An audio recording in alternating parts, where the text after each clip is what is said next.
Sorry to say, but we are letting you go. My own brother told me just 3 days before my $2 million bonus was set to clear. His wife sat on the office sofa, filing her nails and smirking. I did not cry. I just nodded and packed my briefcase. They had no idea that 30 minutes later, the firm's lead corporate attorney would burst into the boardroom, slam a file on the mahogany desk, and scream at him to tell her he had paid me. Before I explain how my brother accidentally detonated a $500 million legal landmine on his own career, let me know where you are watching from in the comments below. Hit like and subscribe if you have ever had to stand up to entitled family members who mistook your silence for weakness. I was sitting in my office reviewing the final integration protocols for the Sibling merger when my phone buzzed. It was the executive assistant requesting my presence in the main suite immediately. I grabbed my tablet and walked down the glass-walled corridor of our family private equity firm.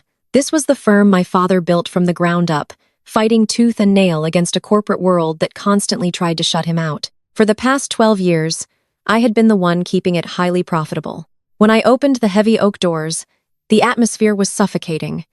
Dion was sitting behind our late father's massive mahogany desk. He had occupied that seat for exactly 4 months since being named Chief Executive Officer, a title our mother, Ivan, had bullied the board into giving him. But what immediately caught my attention was the woman lounging on the tufted leather sofa in the corner. Chloe, Dion's wife, was tapping away on her phone. She looked up and offered a slow, deliberate smile that did not reach her eyes. Chloe ran a lifestyle tech app that had been bleeding venture capital since its inception. Her presence in a closed-door corporate meeting was completely inappropriate, but boundaries were a foreign concept to a white woman who had married into a wealthy black family and immediately expected us to fund her mediocre business ventures. Dion did not ask me to sit. He simply pushed a thick manila folder across the polished wood surface. I picked it up and opened the cover. The bold letters at the top of the document read, "Separation Agreement and General Release." I stared at the words, letting my mind process the reality of the situation. My own brother was firing me. I looked up at Dion, expecting to see some flicker of familial guilt or hesitation, but his face was set in a mask of practiced corporate detachment. "The board and I have decided to go in a different direction with the acquisitions department," he said, his voice flat. "We are restructuring the leadership team to better align with our new vision for the firm's future." I kept my breathing steady, refusing to give them the reaction they were so desperately waiting for. "Restructuring is an interesting word, Dion," I said, especially considering I just finalized the acquisition of Sibling Logistics yesterday, a $500 million merger that secures our firm's portfolio for the next decade. I had spent the last 8 months living out of airport lounges, running complex financial models, and negotiating until my throat was raw to secure that deal. Dion adjusted his expensive tie, avoiding my direct gaze. "Yes, and we appreciate your contributions to that project. But the integration phase requires a different skill set. Your termination is effective immediately. Human Resources has already processed your final paycheck." I felt a cold knot forming in my chest, but it was not from the loss of the job itself. It was the timing. The timing was too precise to be a coincidence. My contract explicitly stated that my performance bonus, a sum of $2 million tied directly to the successful closing of the Sibling merger, was due to be paid out this coming Friday. Today was Tuesday. By firing me now, Dion was attempting to void the bonus clause completely. "You are doing this to stop the payout," I stated plainly. Don sighed, leaning back in our father's chair with a look of feigned exhaustion. "Aisha, you need to look at the bigger picture. The firm has other urgent financial obligations right now. We have to allocate capital where it is most needed to ensure the family's overall prosperity." From the sofa, Chloe let out a delicate, airy laugh. "What Dion means is that we are redirecting those funds into my tech startup." She chimed in, crossing her legs and examining her immaculate manicure. "The app is right on the verge of a massive breakthrough. We just need a cash injection for the new marketing push. It is an investment in the family. Aisha, you should be happy to help." I looked at this woman who had burned through $3 million of my mother's personal savings last year, and now she was coming for the money I had bled for. "You are bankrupting a private equity firm to fund a lifestyle app that has not seen a positive return on investment in 3 years, I said, keeping my tone purely analytical. "That is not an investment, Chloe. That is a bailout." Dion slammed his hand on the desk, his face flushing with sudden anger. You do not get to speak to my wife that way. I am the chief executive officer of this firm, and I make the financial decisions. Your bonus was discretionary, and I am exercising my discretion to withhold it. The restructuring is moving forward and your services are no longer required. I looked back down at the separation agreement. It was heavily loaded with non-disclosure clauses and non-compete agreements.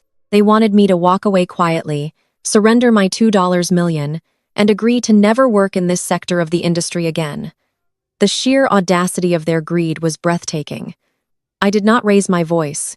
I did not shed a single tear or beg my brother to reconsider. Emotional reactions were exactly what Dion and Chloe expected. They wanted me to lose my composure so they could justify their narrative that I was unstable and difficult to work with. Instead, I pulled a pen from my blazer pocket and flipped to the last page of the document. I read the find with the meticulous attention to detail that had made me the best acquisitions director in the city. The document was split into two sections, one acknowledging receipt of the termination notice and a secondary waiver releasing the firm from any future liability or claims regarding unpaid compensation. I signed the acknowledgement of receipt. I then drew a thick, heavy line through the signature block of the liability waiver, pressing hard enough to leave an indentation on the desk. "What are you doing?" Dion demanded, leaning forward. "You have to sign the entire packet to receive your severance pay." "I do not want your severance pay," I replied, sliding the folder back across the desk. "I am acknowledging that you have terminated my employment without cause. I am absolutely not waiving my right to pursue what is legally mine." Chloe rolled her eyes, letting out an exaggerated sigh. "God, Aisha, you are such an emotionless corporate robot. Your own brother is making a difficult business decision for the good of the family, and you are acting like we are enemies. This is exactly why your mother says you are so hard to love. You only care about money and contracts."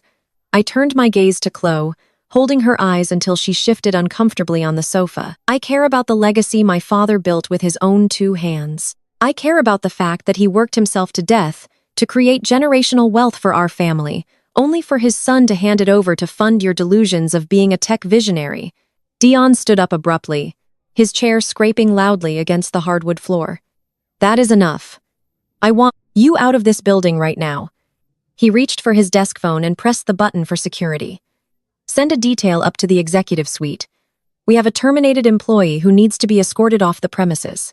The pettiness of calling security on his own sister on the woman who practically ran the building was a calculated move designed to humiliate me entirely. We waited in silence for 2 agonizing minutes. When the heavy oak doors opened, 2 security guards stepped into the suite. I recognized them immediately. Jamal and David. I had personally interviewed and hired both of them 3 years ago when we upgraded our building protocols. They looked from Dion to me, clear confusion and hesitation written across their faces. "Escort her to her office to collect her personal items," Dion instructed, gesturing toward me as if I were a common trespasser.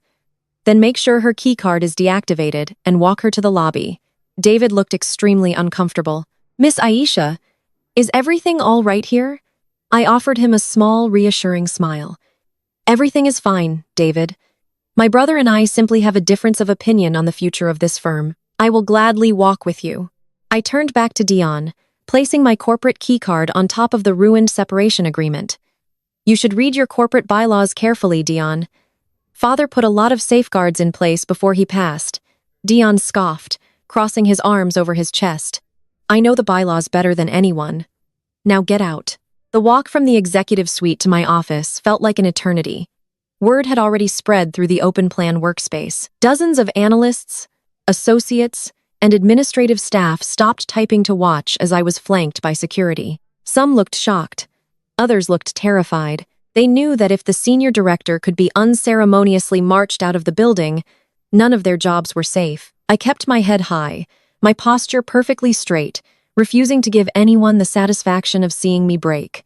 Inside my office, I packed quickly. I only took personal items, the framed photograph of my father and me at my college graduation, the small brass clock he had given me when I closed my first major deal, a pair of comfortable shoes I kept under my desk for late nights. I left every single physical file, every printed financial model, and every corporate device exactly where it was. I did not need them. The real value I provided to this company existed entirely inside my head and in the secure digital servers I maintained off-site. Jamal and David walked me to the main elevators. They were silent, clearly embarrassed by the role they were forced to play in this family drama. When the elevator doors opened, David held his hand out to block the censor.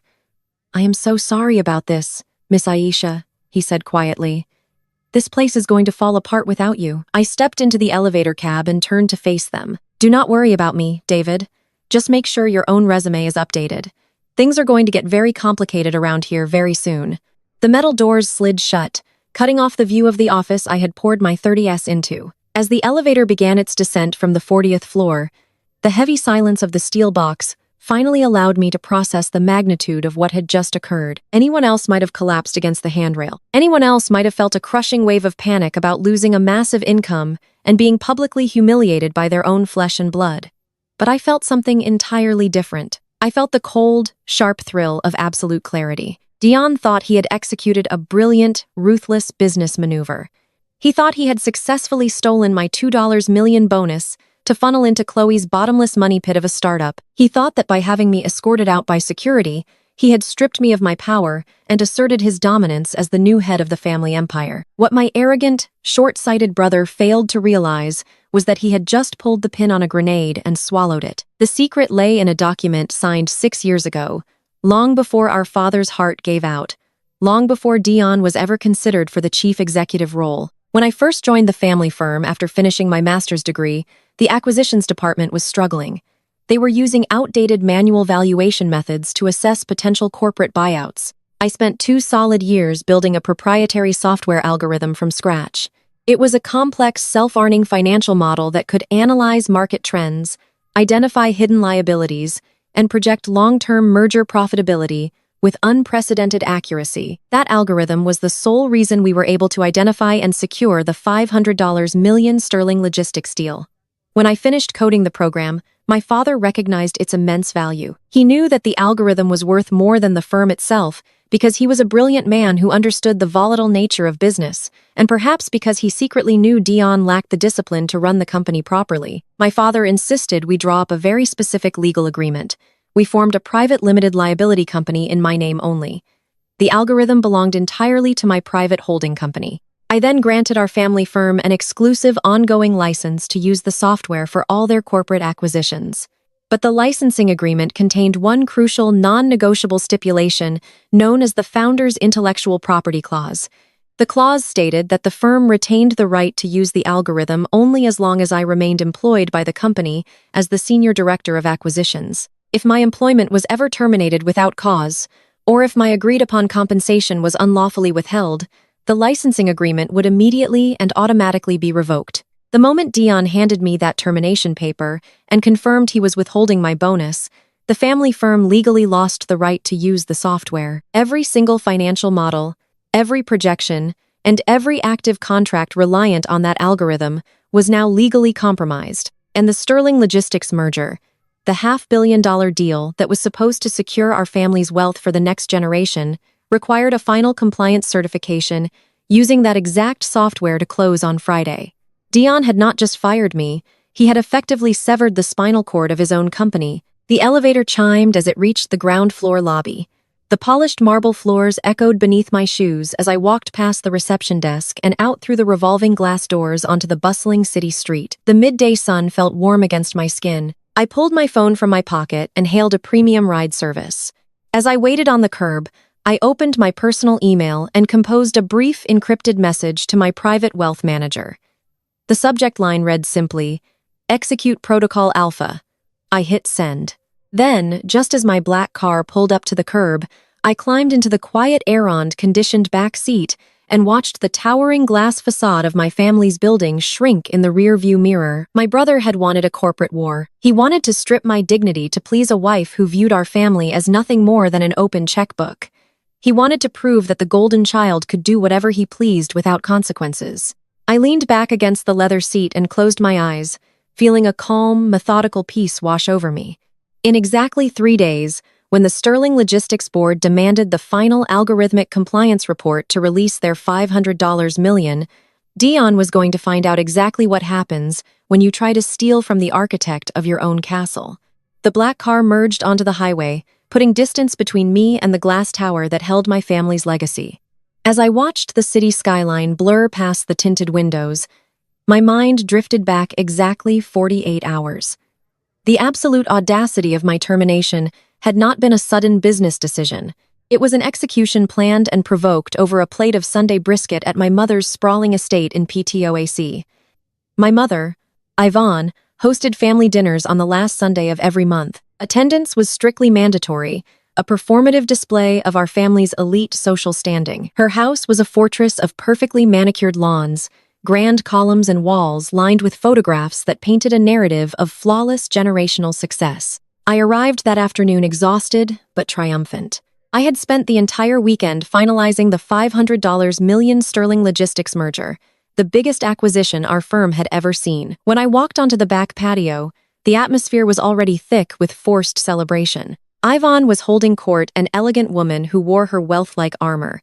She was busy fawning over Dion. He had just pulled up in a brand-new custom-ordered Aston Martin, a completely frivolous purchase for a chief executive who had yet to close a single deal of his own. Beside him stood Chloe, wearing a designer sundress that cost more than a mortgage payment, soaking up my mother's misplaced admiration. Yvonne raised her glass of sweet tea, her voice carrying over the gentle hum of the patio fountain. "Look at this beautiful couple," she announced to the gathering of extended family and firm partners. "Dion is taking the firm to new heights, and Chloe is revolutionizing the tech space. We are so incredibly blessed." I took a seat at the patio table, pouring myself a glass of water. I tried to steer the conversation toward reality. I mentioned that the sterling contracts were finally out of legal review and that we were positioned to dominate the logistics sector by Friday. I needed Dion to review the final integration timeline. Yvonne set her glass down with a sharp clink. "Aisha, please," she said, her tone dripping with polished condescension. "We are celebrating family today. Leave the stressful corporate talk at the office. Besides, it is not becoming for a woman to be so obsessed with boardrooms. You are 35 years old. Your brother is building a dynasty and you are building a spreadsheet. When are you going to stop hiding behind your career and bring a husband to this table?" The surrounding guests offered polite, uncomfortable chuckles. I kept my face perfectly neutral. This was Yvonne's favorite game, diminished my tangible contributions to elevate Dion's unearned status. She viewed my career not as the financial engine keeping our family wealthy, but as a tragic social failing. I simply replied that my spreadsheets paid for the caviar on the table, took a bite of my food, and ignored the sudden tightness in her jaw. The real ambush happened an hour later. I carried a stack of empty plates into the massive chef's kitchen to escape the suffocating heat of the patio.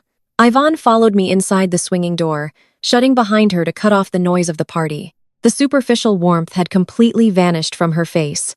She crossed her arms, her diamond bracelets catching the light from the overhead chandelier. "We need to talk about your bonus," Yvonne said, her voice dropping to a low, demanding register. I turned on the faucet, rinsing a plate. "There is nothing to talk about. The payout structure was finalized by Dad before he passed. It hits my account on Friday when the sterling deal officially closes." Yvonne stepped closer, invading my personal space. "You are not keeping that money. Aisha, Chloe's app is a mortgaging capital. Her investors are threatening to pull out by the end of the month, and if that happens, the company goes under. The resulting bankruptcy will humiliate this family in the press. You are going to sign your $2 million bonus over to Chloe's holding company to stabilize her operations." I turned off the water and stared at my mother in pure disbelief. "You want me to surrender $2 million of my earned compensation to bail out a poorly managed lifestyle app?" Yvonne narrowed her eyes. "Strong black families protect each other, Aisha. We build together. Your brother needs his wife's business to succeed for their public image. You are single. You have no dependents. You own your condo outright. Keeping that much money for yourself when your brother's family is struggling is incredibly selfish." The sheer manipulation was breathtaking. She was weaponizing our culture, using the concept of family loyalty to extort me for a white woman who openly mocked our traditions when she thought no one was listening. Chloe's business model was a disaster, bloated by excessive executive retreats and non-existent market research. I refused to let my hard work subsidize her incompetence. I dried my hands on a towel and looked my mother dead in the eye. My financial independence is not a rainy day fund for Dion's mistakes. If Chloe's company is failing, they need to restructure or file for bankruptcy. I am not signing over a single dime. Ivan's face contorted with a cold, desperate fury. You will do what is best for this family, she hissed. Or you will find out exactly how much power your brother wields. I walked out of the kitchen, ready to grab my keys and leave the estate entirely. But as I stepped into the hallway leading to the front door, Dion and Chloe stepped out of the den, blocking my path. They had clearly been waiting for Ivan to soften me up. Dion crossed his arms, trying to physically intimidate me with his height. Mom, talk to you. He saint. So, we just need you to initiate the wire transfer authorization by tomorrow morning. It will process seamlessly as an intercomp loan. I shook my head. There is no loan, Dion. I am not funding a sinking ship. Chloe immediately stepped forward, her eyes welling up with highly practiced, entirely fake tears. Aisha, how can you be so cruel? She asked, her voice trembling with perfect weaponized fragility. We are family. I thought you supported women in business. I am trying to build something visionary, and you are hoarding wealth like a dragon. You just resent me because Dion chose me. The audacity was almost laughable. I resent you because you are a financial liability, Chloe. I replied smoothly. Your burn rate is catastrophic. I read your quarterly disclosures. You spent $400,000 on office decor while missing payroll for your developers. My bonus is not fixing that. Dion stepped closer, his face inches from mine. He dropped the caring brother act entirely. You listen to me very carefully. I am the chief executive officer. I control the payroll. I control the bonuses. You are going to authorize that transfer to Chloe, or I will terminate your contract before Friday. You will get nothing. I looked at the brother I had grown up with, the boy our father had constantly bailed out of trouble. He actually believed his new title gave him absolute power over reality. He believed the golden child armor our mother provided made him invincible. You cannot terminate me without cause, Dion. And withholding earned compensation is a direct violation of labor laws, I reminded him. He laughed a harsh, arrogant sound. I can do whatever I want. Try fighting the firm's legal team in court. We will drain your savings and attorney fees before you ever see a courtroom. You work for me now. Fall in line or lose your career. I looked from Dion's smug face to Chloe's triumphant smirk. They genuinely thought they had backed me into a corner. They thought a 3-5-year-old black woman who had outworked every executive in the building would simply fold under a threat. I straightened my blazer, maintaining perfect eye contact with my brother. Do what you feel you must do, Dayan. But understand this. Every action has a consequence. I walked past them out the heavy front doors and left the estate. That refusal was the catalyst. 48 hours later, Dion made good on his threat, handing me my termination papers and believing he had won. He thought he had buried me. He did not know he had just dug his own professional grave. Wednesday morning brought a bitter chill to the city. I woke up in my condominium and went through my usual routine. I poured a cup of dark roast coffee and opened my laptop at the kitchen island. The reality of being escorted out of my own family firm by security had settled into my bones overnight, but my mind was entirely focused on the legal execution of my next move.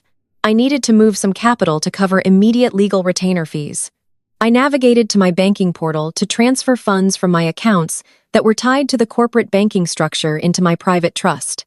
I typed in my credentials. Access denied. I paused and typed my password again, assuming it was a simple network error. Account suspended. Please contact your plan administrator. A cold realization washed over me. Dion had not just fired me. He had weaponized the firm banking relationships to freeze my personal checking and savings accounts that were linked to our corporate umbrella. He was trying to financially starve me into submission. He wanted me desperate. He wanted me panicked and unable to fight back. My phone began to vibrate on the marble counter. It was a message from a trusted associate at a rival equity firm. He asked if I was okay and mentioned that Dion was already making calls to our major investors and industry partners. My brother was spinning a vicious and calculated narrative to cover his tracks. He was telling the stakeholders that I had been terminated due to erratic behavior and suspected embezzlement. He claimed I was restructuring contracts to benefit myself. I was actively trying to destroy my professional reputation to justify his sudden decision to remove me right before the Sterling merger closed. He knew that in the high-stakes world of private equity, a ruined reputation was a death sentence. But he was fighting a war of public perception while I was preparing to fight a war of binding contracts. The phone rang again. The caller identification displayed my mother's name. I answered it, knowing exactly what was coming. Yvonne did not ask how I was doing. She did not express a single ounce of sympathy for a daughter who had just lost 12 years of her life building the family wealth. Instead, her voice was sharp and laced with absolute disdain and rigid authority. She told me I had brought this entire situation on myself. She said my stubborn insubordination had forced Dion to take executive action. According to her twisted logic, I had jeopardized the family legacy by refusing to support Chloe. Yvonne demanded that I drive to the estate immediately. She ordered me to apologize to my brother, hand over the routing authorization for my bonus, and beg for my position back. She promised that if I humbled myself and surrendered the $2 million, she would convince Dion to rehire me at a reduced salary. I listened to the woman who gave birth to me reduce my entire existence to a bargaining chip for her golden child. She was demanding that a highly educated and deeply successful Black woman bow down and sacrifice her hard-earned compensation to subsidize a mediocre white woman who openly disrespected our family behind closed doors. I kept my voice completely level. I told her that the days of funding Dion's mistakes and Chloe's delusions were permanently over. I told her that she had chosen her favorite child, and now she was going to watch him sink. Yvonne began to scream something about respect and family loyalty, but I simply pressed the end call button and set the phone face down. The absolute peak of their coordinated attack came an hour later. I opened my professional networking feed to check on the industry rumors my associate had mentioned. Right at the top of my feed was a new public post from Chloe. She had uploaded a highly filtered picture of herself smiling in her expensive and empty tech office. The caption was a masterpiece of passive-aggressive manipulation. It read that true business leadership required making the difficult choices to cleanse toxic and uncooperative energy from family enterprises to make room for visionary growth. It was a blatant and public attempt to humiliate me. She was broadcasting to our entire professional network that I was the toxic element that needed to be removed. Moments later, a direct message from Chloe appeared in my inbox. She wrote that she knew I was probably struggling with the sudden loss of income and the shame of being escorted out of the building. With heavily weaponized pity, she offered me a degrading minimum wage consulting role at her failing tech startup. She claimed she needed someone to handle basic data entry and thought of me. She said it was the absolute least she could do for family during my time of desperate need. I stared at the message. I did not feel hurt or marginalized. I felt a slow and genuine smile spreading across my face. I took a screenshot of her message and saved it to my encrypted drive alongside all the other evidence I was compiling. They were so blinded by their own arrogance that they could not see the massive legal trap closing around them. They thought I was sitting in my apartment crying over a lost job. They thought the frozen accounts and the social media humiliation would break my spirit. I closed my laptop, finished my coffee, and walked into my bedroom. I dressed in my sharpest tailored suit, the one I usually reserved for closing 9-figure deals. I grabbed my leather briefcase and walked out the door. It was time to visit my private wealth manager and officially pull the trigger on the founder clause. They wanted to play games with my livelihood. Now, they were going to learn what happens when you try to ruin a woman who holds the blueprints to your entire empire. I drove downtown, bypassing the financial district where my family firm was located, and headed straight to an exclusive wealth management advisory firm. My personal attorney and financial manager were already waiting for me in a secure conference room. I laid out the original employment contract signed by my late father 12 years ago. It was the document that explicitly separated my proprietary intellectual property from the firm's general assets. My attorney reviewed the paperwork and confirmed what I already knew. Because Dion had terminated me without cause and officially withheld my performance bonus, the automatic reversion clause was now fully active. We initiated the protocol to activate my private holding company. With a few keystrokes, the legal ownership of the valuation algorithm was transferred entirely out of the family firm's jurisdiction and locked securely under my private corporate entity. My attorney drafted a legally binding cease and desist letter. It formally revoked the firm's licensing rights to use my software for any current or future business transactions. I instructed him to send it via priority courier directly to Valerie, the firm's lead corporate counsel. I timed the delivery perfectly. I knew Dion had scheduled a massive board meeting for Friday morning to finalize the Sterling Logistics merger. I was going to stand in front of our most aggressive investors and take credit for my work. I wanted the cease and desist letter to land on Valerie's desk at the exact moment Dion felt most invincible. They had tried to erase my legacy and steal my future, but justice was already in motion, and it was going to cost them everything. The morning after security escorted me out of the building, the city was draped in a heavy, freezing rain. I woke up in my condominium and went through my usual routine, pouring a cup of dark roast coffee and opening my laptop at the kitchen island. The adrenaline from being publicly terminated by my own brother had settled into my bones overnight, leaving behind a cold and absolute focus.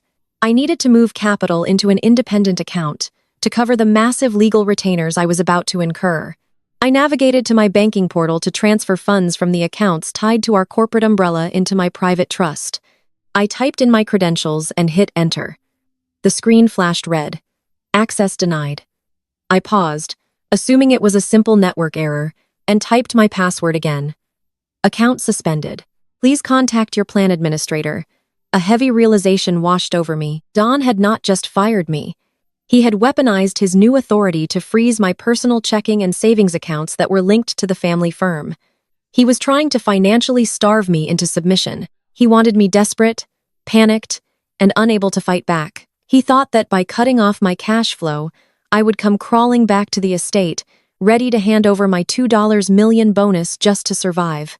My phone began to vibrate against the marble counter. It was a message from a trusted associate at a rival equity firm. He asked if I was okay, and mentioned that Dion was already making calls to our major investors and industry partners. My brother was spinning a vicious, calculated narrative to cover his tracks. He was telling stakeholders that I had been terminated due to erratic behavior and suspected embezzlement. He claimed I was restructuring contracts to benefit myself and jeopardizing the Sterling Logistics merger. He was actively trying to destroy my professional reputation to justify removing me right before my payout. He knew that in the high-stakes world of private equity, a ruined reputation was a death sentence. But Dion was fighting a war of public perception while I was preparing to fight a war of binding contracts. The phone rang again. The caller identification displayed my mother's name. I answered it knowing exactly what was coming. Yvonne did not ask how I was doing. She did not express a single ounce of sympathy for a daughter who had sacrificed her entire youth to build the family wealth. Instead, her voice was sharp-laced with rigid authority and absolute disdain. She told me I had brought this entire situation on myself. She said my stubborn insubordination had forced Dion to take executive action. According to her twisted logic, I had jeopardized the family legacy by refusing to support Chloe. Yvonne demanded that I drive to the corporate office immediately. She ordered me to apologize to my brother, hand over the routing authorization for my bonus, and beg for a demoted position. She promised that if I humbled myself and surrendered the $2 million, she would convince Dion to rehire me at a reduced salary. I listened to the woman who gave birth to me reduce my entire existence to a bargaining chip for her golden child. She was demanding that a highly educated, deeply successful Black woman bow down and sacrifice her hard-earned compensation to subsidize a mediocre white woman who openly disrespected our family behind closed doors.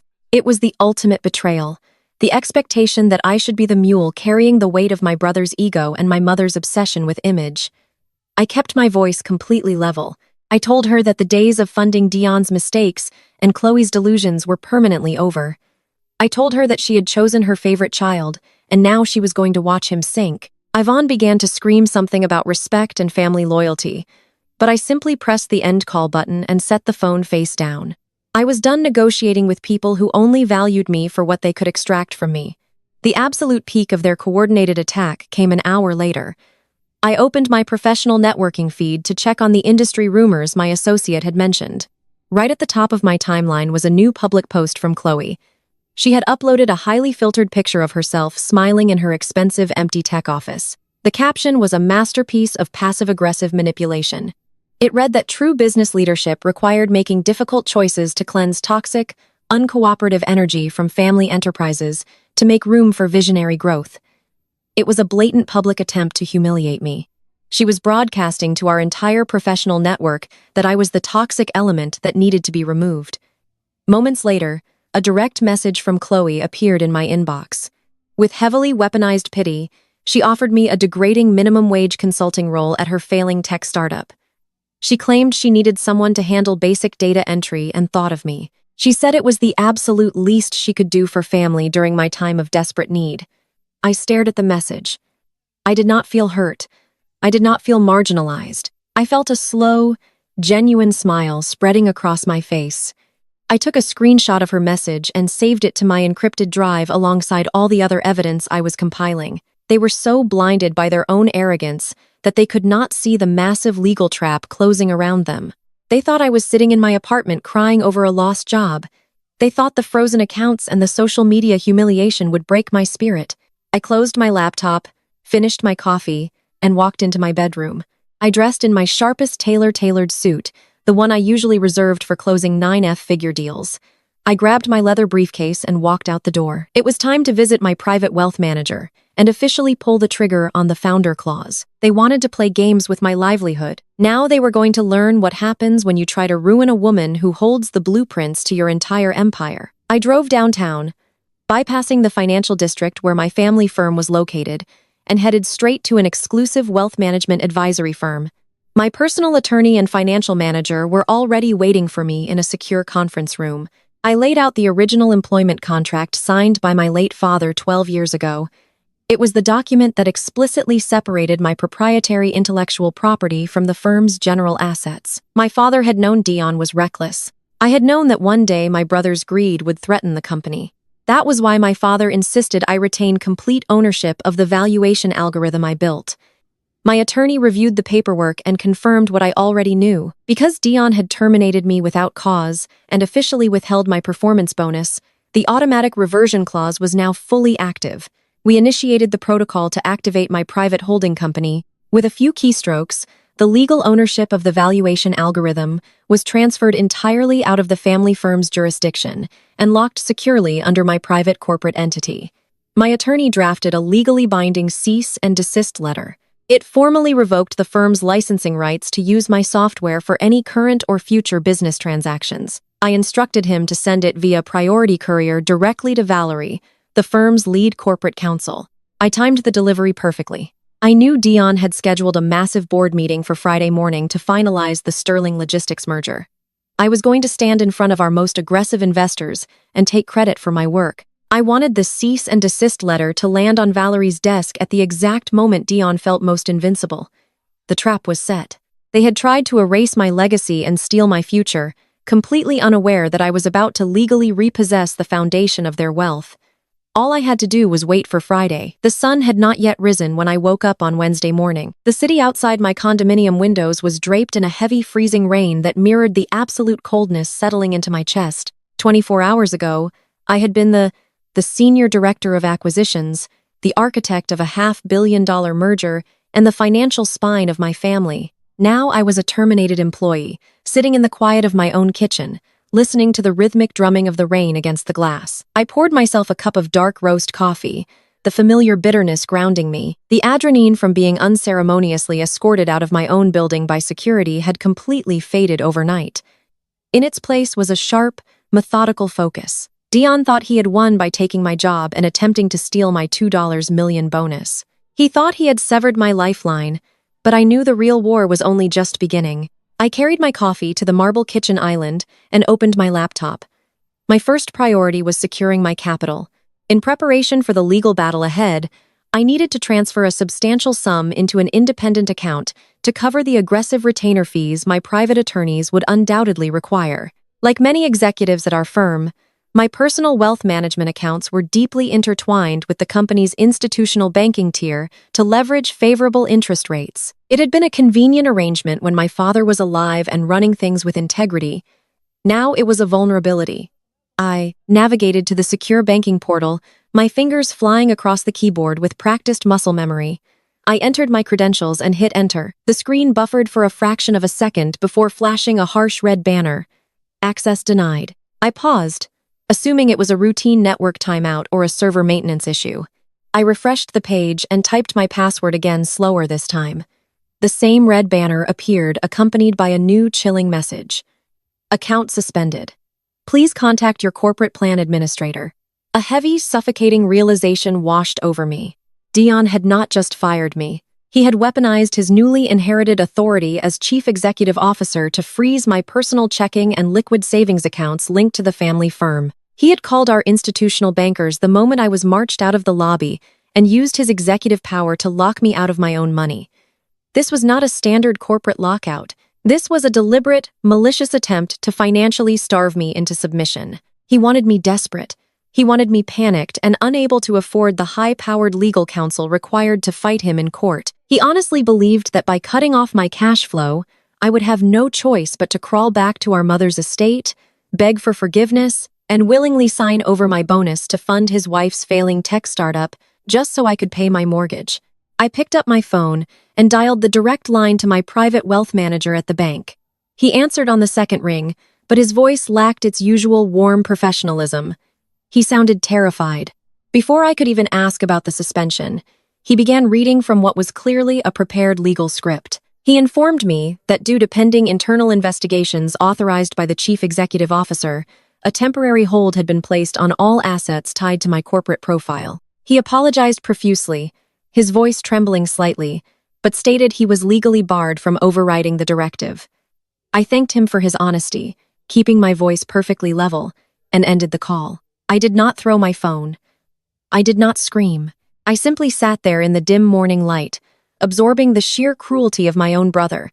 He was willing to ruin my life to protect Chloe's fragile ego and her bottomless money pit of a business. Just as I set my coffee mug down, my phone began to vibrate across the counter. The caller identification displayed the name Terrence, a managing director at a rival private equity firm and a trusted industry ally. Terrence and I had navigated the treacherous waters of corporate finance together for years, bonding over the shared experience of being Black executives in spaces that constantly demanded we prove our worth. I answered the call. And Terrence did not bother with pleasantries. He asked me what on earth was happening over at my firm. His tone was laced with a mixture of deep concern and professional alarm. I asked him to clarify, though I already suspected the answer. Terrence let out a heavy sigh and told me that Dion had been working the phones since 6:00 the morning. My brother was systematically calling our major investors, board members, and industry partners to spin a vicious, calculated narrative before I could even defend myself. According to Terrence, Dion was telling the stakeholders that I had been escorted out of the building due to erratic behavior and severe professional misconduct.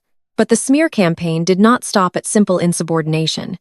Dion was as heavily implying to the investors that they had uncovered suspected embezzlement within my department.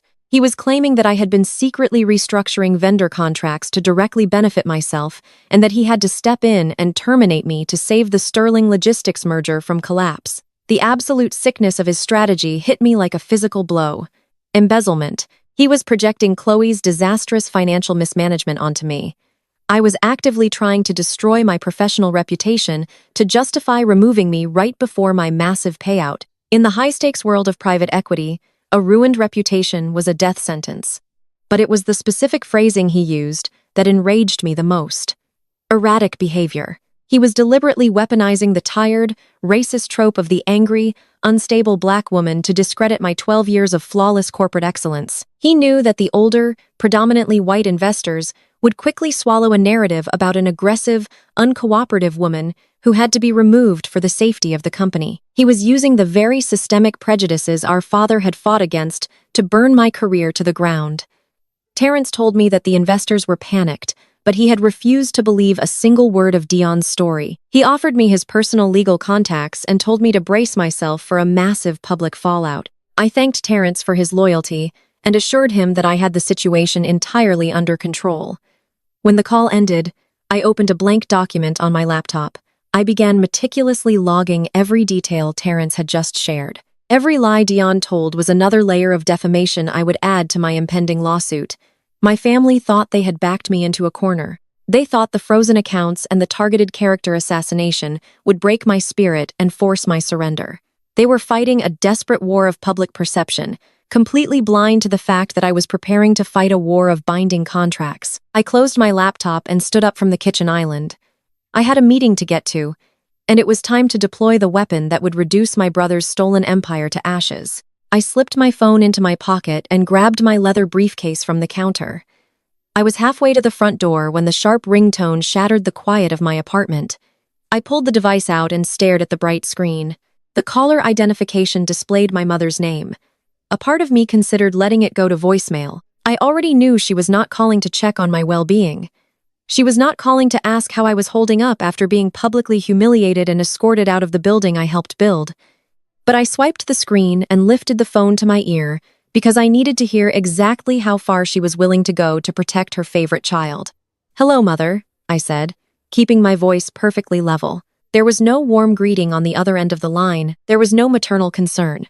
Yvonne did not even ask if I was okay. Instead, her voice came through the speaker like a cracking whip, laced with rigid authority and absolute disdain. She told me I had brought this entire nightmare on myself. She said my stubborn insubordination had forced Dion to take executive action. According to her twisted logic, I had jeopardized the family legacy by refusing to support Chloe. I stood perfectly still in my foyer, listening to the woman who gave birth to me rewrite reality to suit her narrative. "You left your brother with no choice, Aisha," she lectured, her tone dripping with disappointment. "You walked into that office and acted like you owned the place. You refused to be a team player.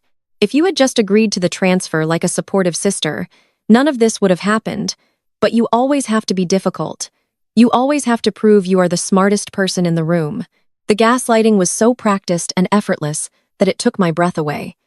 She was completely ignoring the fact that Dion had fired me days before a $2 million payout.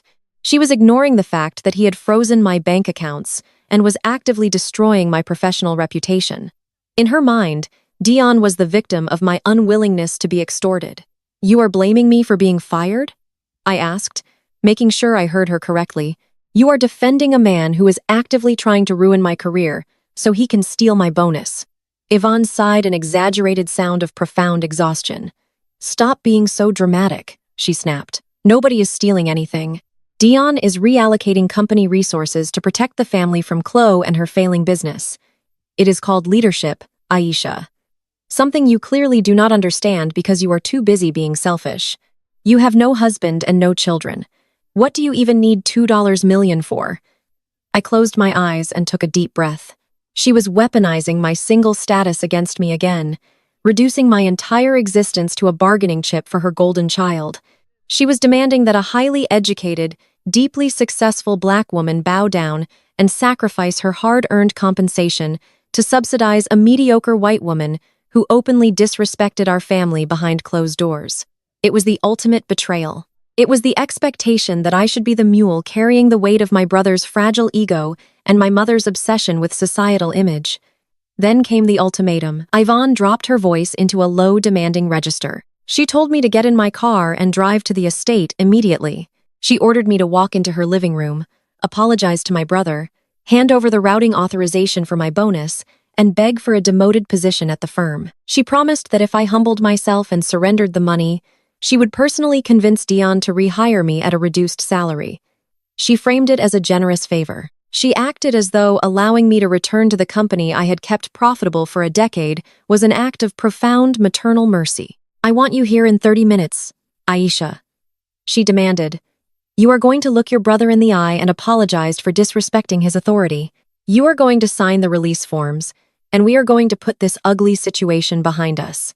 If you do not do exactly what I say, I will wash my hands of you completely. You will be entirely on your own."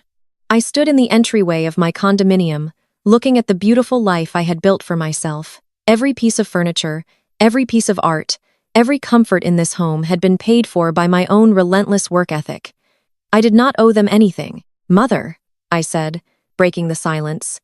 My voice was stripped of all emotion, completely devoid of the anger and desperation she was hoping to hear. The days of funding Dion's mistakes and Chloe's delusions are permanently over. "Excuse me," Yvonne snapped clearly, shocked by my calm defiance. "You heard me," I replied. "I am not driving to your estate. I am not apologizing to a man who lacks the basic competence to run a lemonade stand, let alone a private equity firm, and I am certainly not signing over a single dime of my money to bail out his wife. You made a choice yesterday. You chose your favorite child and you chose to support his theft. Now you are going to sit back and watch him sink." Yvonne began to scream through the receiver. "How dare you speak to me that way?" she yelled, her voice echoing in the quiet of my foyer. "You are an ungrateful child. Strong black families protect each other. We do not turn our backs on our own blood. You are going to ruin this family. No, mother, I said quietly. Dion ruined this family the moment he handed me those termination papers. I am simply the consequence of his actions. I did not wait for her to respond. I pressed the end call button and set my phone on the console table. The silence in my apartment felt heavy but incredibly clean. I was completely done negotiating with people who only valued me for what they could extract from me. I adjusted the lapels of my tailored suit, picked up my leather briefcase, and walked out the front door. The legal trap was already set, and it was time to close the jaws. I sat in the back of the hired black car, watching the freezing rain slide down the tinted windows. My mother's screaming voice still echoed in my ears, but my mind was completely clear. As the driver navigated the morning traffic toward the downtown financial district, I pulled my phone from my briefcase. I needed to see exactly how far my brother and his wife were willing to push their public smear campaign. Terrence had warned me that the industry rumor mill was already churning. I opened my professional networking application, expecting to see subtle whispers or vague corporate statements about leadership transitions. Instead, I found a public execution. Right at the top of my timeline was a brand new post from Chloe. She had uploaded a highly filtered photograph of herself sitting in the center of her massive open-concept tech office. The office was decorated with imported Italian furniture and expensive modern art, all paid for by the capital she had drained from our family firm. But the office was completely empty of actual employees because she had missed payroll 2 weeks in a row. She sat there in a designer pantsuit, looking thoughtfully out the window like some kind of misunderstood tech visionary. The caption underneath the photo was a masterpiece of passive-aggressive manipulation and weaponized white tears. She wrote a long, rambling paragraph about the burdens of leadership. She claimed that building a legacy required making painful sacrifices to protect the greater good. Then came the final sentence deliberately crafted to humiliate me in front of our entire professional network. She wrote that true business growth requires cleansing toxic, uncooperative energy from family enterprises to make room for pure innovation. I read the words twice, letting the sheer audacity of her statement wash over me.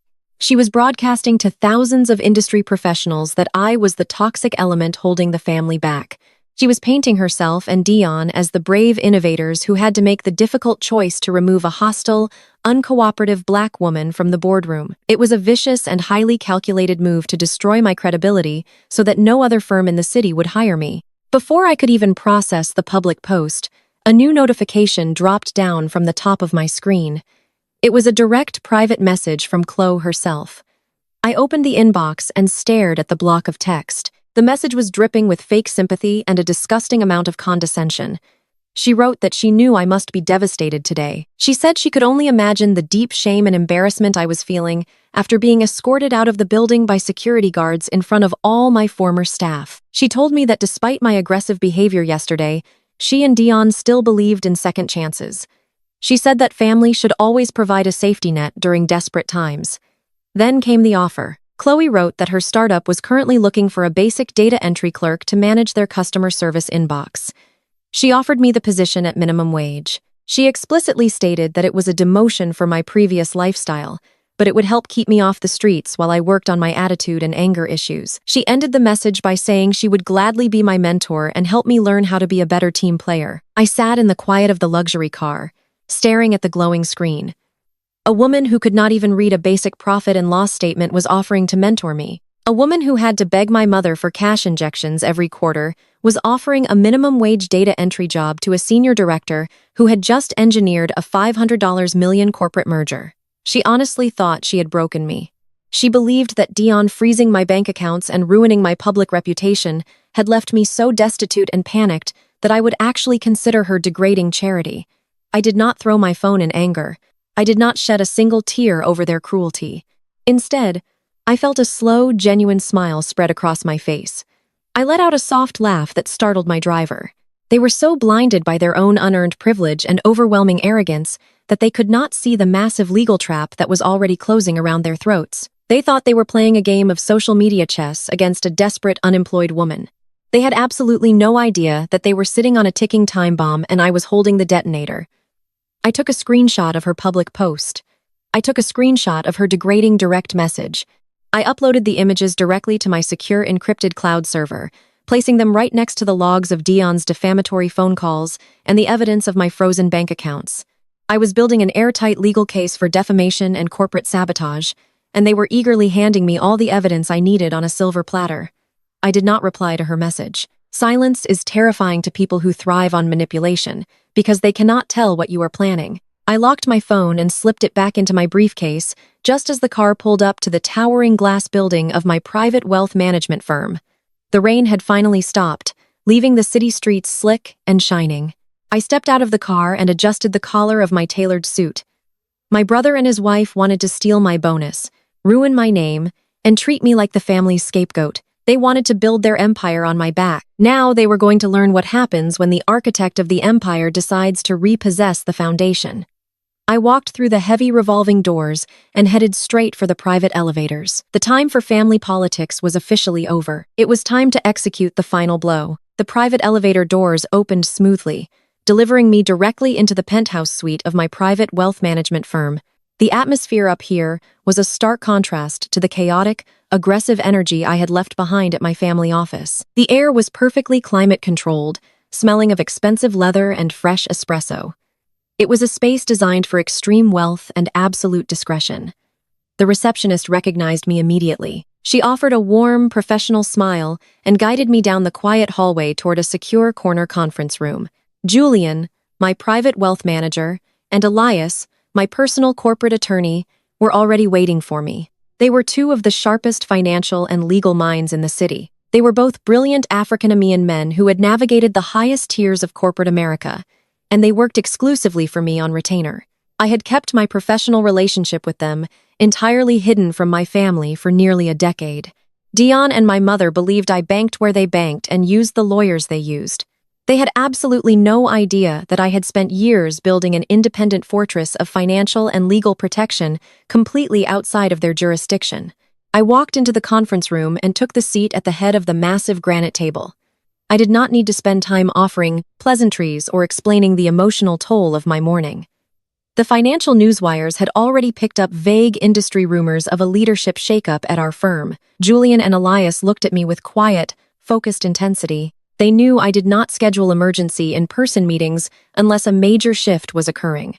I set my leather briefcase on the table, popped the brass latches, and pulled out a single thick manila folder. The paper inside was slightly yellowed at the edges, over a decade old, but perfectly preserved. I slid the document across the smooth stone surface toward Elias. "This is my original employment contract," I said, keeping my voice perfectly level. "I signed it 12 years ago directly with my father, long before Dion was ever considered for a leadership role." Elias opened the folder and adjusted his glasses, his eyes scanning the first few pages with practiced speed. Julian leaned in closely, observing the vintage corporate letterhead. I took a slow sip of the water waiting in front of me and explained the history behind the ink. When I first came to work for the family firm, right out of my master's program, our acquisitions department was bleeding money. My father was a brilliant man who had broken through massive racial and economic barriers to build his empire. But he was old school. He was relying on outdated manual valuation methods to assess potential corporate buyouts, while our competitors were using advanced analytics. I spent 2 solid years locking myself in a windowless office building, a proprietary software algorithm from scratch. It was a self-earning financial model that could analyze market trends, identify hidden liabilities, and project long-term merger profitability with a level of accuracy that felt almost like predicting the future. That algorithm became the sole reason our firm survived the last economic downturn. It was the very same software that made the current $500 million logistics merger possible. When I finished coding the program, my father called me into his office.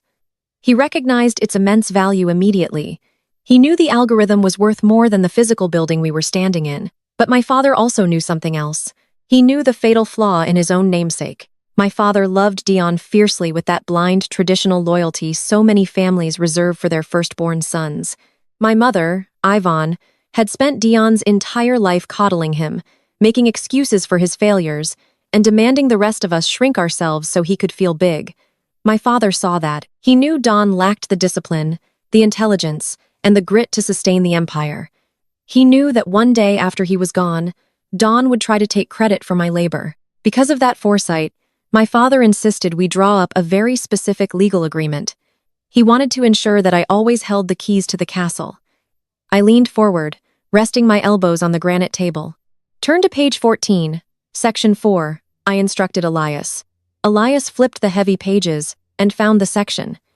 His eyes widened slightly as he read the dense legal text. He looked up at me, a slow, impressed smile spreading across his face. This is an absolute ironclad separation of assets, Elias said, his voice laced with professional awe. The firm does not own the algorithm. Exactly, I replied. The text explicitly states that the proprietary valuation algorithm I developed is my own separate intellectual property. The family firm does not own the code. They do not own the math. They simply hold an exclusive license to use the software for their corporate acquisitions. But that licensing agreement contains a highly specific, non-negotiable stipulation. The founder's intellectual property clause. Julian looked at me, his financial mind already calculating the massive implications. What triggers the clause? Julian asked. The firm retains the right to use the algorithm only as long as two conditions are met, I explained methodically. First, I must remain employed by the company as the senior director of acquisitions. Second, my performance bonuses must be paid in full to my designated accounts within 48 hours of any closed deal. If my employment is terminated without cause or if my agreed-upon compensation is unlawfully withheld, the licensing agreement is immediately and automatically revoked. The conference room fell into a stunned, heavy silence. The sheer magnitude of the trap I had laid out was becoming clear to both of them. Yesterday afternoon, Dion handed me termination papers, I said, breaking the quiet. He stated verbally in front of witnesses that my termination was a restructuring move completely unrelated to performance. He fired me without cause. This morning, he officially froze my corporate banking accounts, effectively and illegally, withholding my $2 million bonus. Elias let out a sharp laugh, shaking his head in disbelief. He did not just breach your contract, Aisha, by firing you and freezing your accounts. He actively voided the firm's legal right to use your software. Julian leaned back in his chair, rubbing his chin. And the logistics merger closes on Friday. They have to present the final algorithmic compliance report to the investors tomorrow to release the $500 million. If they generate that report using your software, they are committing federal corporate fraud. They are already using it. I confirmed, my voice hardening. Dion thinks he fired a subordinate to steal a bonus check for his wife. He has absolutely no idea that he just legally severed the spinal cord of his own company. He stripped the firm of its most valuable asset, and he is about to walk into a boardroom full of ruthless, aggressive investors carrying stolen property. I looked at Elias. The warmth was entirely gone from my eyes, replaced by a cold, absolute demand for justice. I need you to initiate the protocol. I said we are activating my private holding company right now. I want the legal ownership of the valuation algorithm transferred entirely out of the family firm's jurisdiction and locked securely under my name. Elias nodded, pulling his laptop from his bag. Consider it done. We have the original signatures and the proof of termination. The asset transfer will be completely seamless and legally bulletproof. They will not even know it is gone until they try to run the final numbers. I looked out the high windows at the city below, feeling the true weight of my power for the very first time. My brother had wanted a war. He wanted to humiliate me and steal my future, to appease a wife who viewed our family as nothing more than a bank. Now they were going to learn a brutal lesson about respect. I was not just taking my algorithm back. I was pulling the foundation out from under their feet while they were still dancing on the roof. Elias did not waste a single second. His fingers moved rapidly across the keyboard of his laptop, pulling up the secure legal portal for the state corporate registry. The process of triggering the reversion clause was not just a matter of sending a sternly worded email. It required a highly coordinated legal maneuver to ensure Dion could not reverse the action or tie it up in emergency injunctions. Elias uploaded the termination notice that Dion had so arrogantly forced upon me. He attached the bank statements proving that my corporate accounts had been maliciously frozen. Those two documents were the undeniable proof of a material breach of contract. Within minutes, Elias formally submitted the filings. He officially activated my private corporate entity, Genesis Alpha Holdings. For 12 long years, Genesis Alpha had existed purely on paper as a dormant shield. It was a ghost company created by my father and me to protect the intellectual property I had built from scratch. Now, It was a fully active, legally recognized corporation, and it had just swallowed the family firm's most valuable asset. The transfer of ownership was instantaneous and legally bulletproof. The family firm no longer owned the rights to the valuation algorithm. They did not even have the right to look at the code. Julian leaned forward, resting his hands on the granite conference table. He looked at the confirmation receipts appearing on Elias's screen and let out a low whistle of appreciation. He told me that Dion was essentially flying a commercial airliner without an engine, and he had not even noticed the propellers had stopped turning yet. Julian was right, but the legal transfer of the intellectual property was only the first half of the execution. The second half was the physical severance of their access. I opened my own encrypted tablet and logged into the master administrative dashboard for the valuation software. Because I was the sole architect of the program, I possessed the highest level of security clearance. I navigated to the live traffic monitor. The screen populated with dozens of active ping requests coming directly from the family firm's servers. I could see Dion's analysts frantically running data models, trying to finalize the compliance reports for the Sterling Logistics merger. They were relying on my software to validate a $500 million deal, completely unaware that their chief executive officer had just thrown the creator of that software out into the street. I clicked on the Enterprise Permissions tab. A list of authorized corporate networks populated the screen. I found the master access key assigned to our family firm. I did not hesitate. I did not feel a single drop of guilt. I clicked the revoke button and instantly severed the data connection. The live traffic on my monitor flatlined immediately. The steady stream of data requests dropped to absolute zero. Any analyst sitting at a desk in my former office who tried to run a valuation model would now be met with a fatal error screen indicating that their enterprise license had been permanently revoked. They were locked out of the system.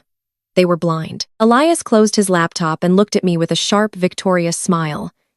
"It is done," he said quietly. "Genesis Alpha Holdings is now the sole proprietor and exclusive licensor of the software. Your brother's firm is officially operating with stolen property if they attempt to use any previous data generated by the algorithm to close the Sterling merger." Julian adjusted his tailored suit jacket and outlined the absolute financial devastation that was about to unfold. He explained that the Sterling Logistics Board of Directors was notoriously meticulous. Their contract required a finalized algorithmic compliance report to be generated and submitted exactly 48 hours before the money was released. Without my software, Dion had no way to generate that certification. He could not hire a third-party firm to run the numbers because the initial merger contract specifically named my proprietary model as the required compliance standard. Dion was trapped in a financial corner entirely of his own making. If he delayed the closing, the investors would pull out, and the family firm would lose millions in penalties. If he tried to forge the report or substitute a different valuation method, he would be committing federal corporate fraud. I sat back in the heavy leather chair and took a slow sip of water. I thought about my mother, Yvonne, screaming at me through the phone just an hour ago. I thought about her demanding that I humble myself and sacrifice my own hard-earned wealth to bail out Chloe's failing lifestyle app. I thought about Chloe sitting in her empty office, posting passive-aggressive social media updates about cleansing toxic energy from the family business. They had treated me like a disposable asset. They honestly believed that because I am a black woman who put her head down, stayed quiet, and did the heavy lifting, I lacked the teeth to bite back. They mistook my unwavering professionalism for submission. My father never made that mistake. He knew I had the mind of a master strategist and the relentless patience of a predator. He had given me the legal matches to protect myself. But Dion was the fool who poured the gasoline and handed me the lit torch. My brother wanted to play the role of the ruthless corporate king, but he forgot that a king is nothing without the architect who built the castle. He was about to learn a brutal lesson about the true cost of unearned arrogance. Elias broke the silence in the conference room. He asked me what the next step was. I told him we needed to send the formal notification. I instructed Elias to draft a legally binding cease and desist letter addressed directly to Valerie, the firm's lead corporate counsel. I did not want the letter going to Dion. He was too arrogant and ignorant to understand the legal peril he was in. But Valerie was brilliant, cautious, and strictly by the book. She was the one who would recognize the catastrophic danger immediately. I told Elias to prepare the courier. We were going to drop a legal bomb on the executive floor, and I wanted a front row seat to the fallout. Elias typed the cease and desist letter with surgical precision. I stood behind his leather chair watching the words appear on the glowing screen. The legal language was brutal, uncompromising, and absolutely airtight. The document detailed the material breach of contract. It clearly outlined how my termination without cause and the malicious freezing of my compensation accounts had triggered the automatic reversion clause. It explicitly stated that the family firm was immediately stripped of all licensing rights to the Genesis Alpha valuation software. Any financial models, projections, or compliance reports generated by my algorithm after my termination on Tuesday afternoon were legally invalid and constituted intellectual property theft. Julian leaned against the conference table and asked me why we were not serving this notice directly to the chief executive officer. He wondered why I was not sending this legal bomb straight to Dion's desk so I could watch him panic. I shook my head and told Julian that sending this to my brother would be a massive strategic error. Dion operates entirely on ego and deliberate ignorance. If a process server handed him a thick stack of legal threats, he would not even read past the first page. He would assume it was just a desperate, empty bluff from a disgruntled former employee. He would throw the document in his trash can and push forward with the merger out of pure, arrogant spite. He relies on his unearned title to bulldoze reality. I needed to send this to someone who actually understood the catastrophic danger of the situation. I needed to send it to the firm's lead corporate counsel. I explained to my team that Valerie was the only correct target for this maneuver. Valerie is a 50-year-old African-American woman who helped my late father build the compliance and legal department from the ground up. She is brilliant, meticulous, and fiercely protective of her own professional reputation. She survived and thrived in the cutthroat world of corporate equity by being absolutely flawless and strictly by the book. Valerie does not play family politics, and she certainly does not play games with federal law. If I sent this notice to my brother, he would hide it. If I sent it to Valerie, she would shut down the entire building. I looked at the heavy gold clock sitting on the conference room credenza.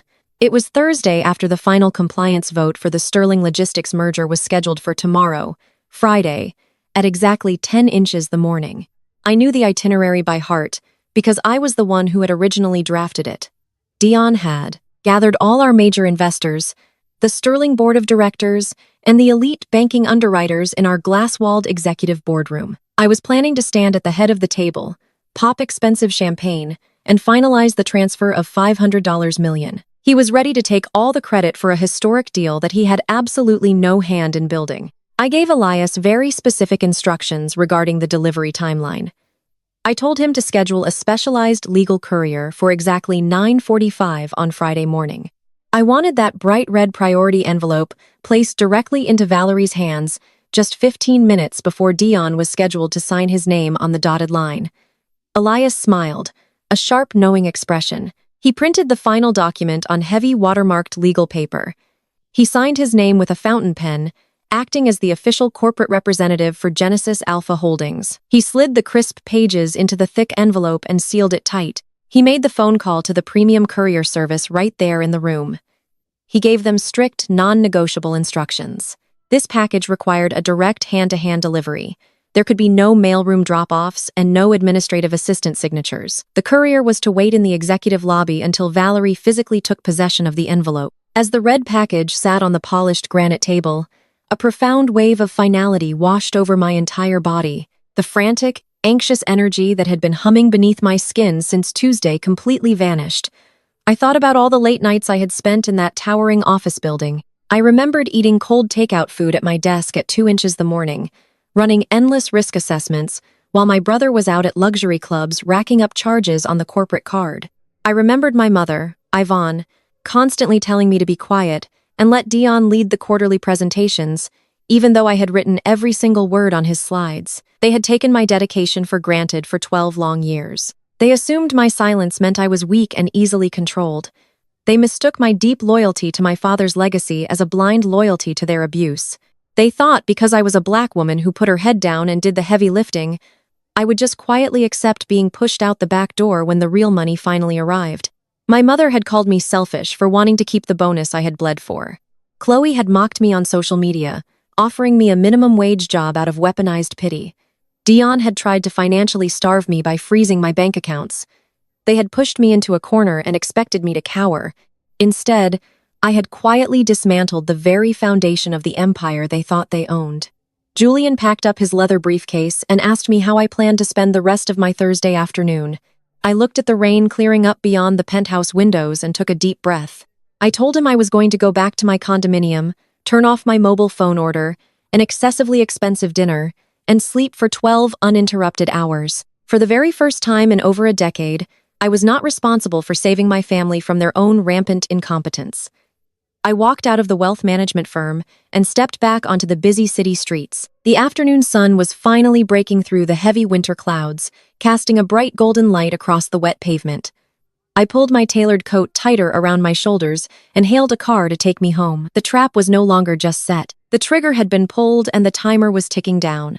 Dion and Chloe were probably at some high-end restaurant right now, drinking imported wine and celebrating the $2 million they thought they had successfully stolen from me. They were toasting to their brilliant corporate cleansing and patting themselves on the back for securing the family wealth. They had absolutely no idea that tomorrow morning the sun was going to rise on the most spectacular financial collapse this city had ever seen.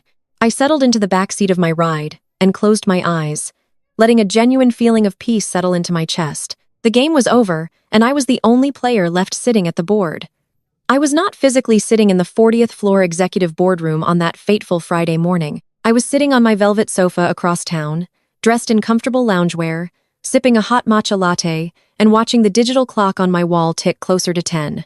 But because I had personally designed the secure digital infrastructure of our corporate headquarters years ago, I still retained unrestricted administrative access to the live closed-circuit audio and transcription feeds. I did not just imagine my brother's downfall. I listened to the entire spectacular collapse in real time with perfect high-define clarity. The audio feed crackled to life just before 9:30. Through the hidden microphones, I could hear the distinct bustling sounds of high-stakes corporate finance. There was the soft clinking of crystal water glasses being set on the massive polished granite table. There was the low, aggressive murmur of old money billionaires greeting one another. The entire board of directors for Sterling Logistics had flown in to finalize the transfer of $500 million. Our firm's major institutional investors were present, buzzing with the predatory excitement that always accompanies a historic payout. Then I heard the heavy oak doors swing open, and the room fell into a respectful hush. Dion walked in. I could not see him, but I knew exactly how he looked. He would be wearing a bespoke tailored suit that cost more than a luxury sedan, projecting the image of a fearless titan of industry. He took his seat at the absolute head of the table, the chair that used to belong to our father. He tapped his pen against the microphone, testing the audio before he began his address. "Good morning, gentlemen." Dion announced, his voice booming through the speakers with a sickening amount of unearned confidence. "Welcome to the dawn of a new era for our firm. Today, we are not just finalizing a merger. We are cementing a legacy." He launched into his presentation, and the sheer arrogance of his delivery was breathtaking. He pulled up the final deck of financial projections, sliding effortlessly through the data that I had spent 8 grueling months calculating. He talked about market share dominance and supply chain optimization, throwing around aggressive financial terminology that he had memorized from my executive summaries. He spoke with the complete authority of a man who believed he was untouchable simply because he was born the eldest son. The investors were eating it out of the palm of his hand. I heard murmurs of deep approval from the Sterling executives as Dion referenced the flawless risk assessments generated by our proprietary software. He bragged about the algorithm, calling it the crown jewel of the firm's technological infrastructure. He assured the room that the final compliance certification generated by the software proved this merger would yield a 20% year-over-year growth. I was selling them the absolute certainty of my mathematics, all while actively trying to ruin my life. But Dion could not just stop at selling the numbers. His ego required him to take it a step further. He needed to prove to this room full of powerful older men that he was a ruthless, visionary leader, capable of making the hard choices. As the presentation shifted to internal operations, he decided to publicly address the sudden absence of his senior director of acquisitions. As many of you know, we have undergone some aggressive internal restructuring this week.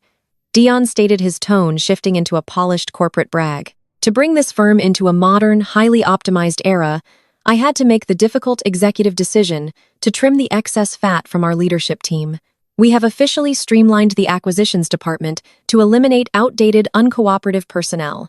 I sat on my sofa listening to my brother reduce my 12 years of absolute dedication to uncooperative excess fat. He was spinning my termination as a masterstroke of corporate efficiency. By removing redundant executive leadership just prior to this closing, Dion continued, his voice dripping with smug satisfaction. I have successfully redirected $2 million of previously allocated compensation back into the firm's liquid capital reserves. True leadership requires ruthless efficiency. Gentlemen, we do not tolerate individuals who fail to align with the family vision regardless of their tenure.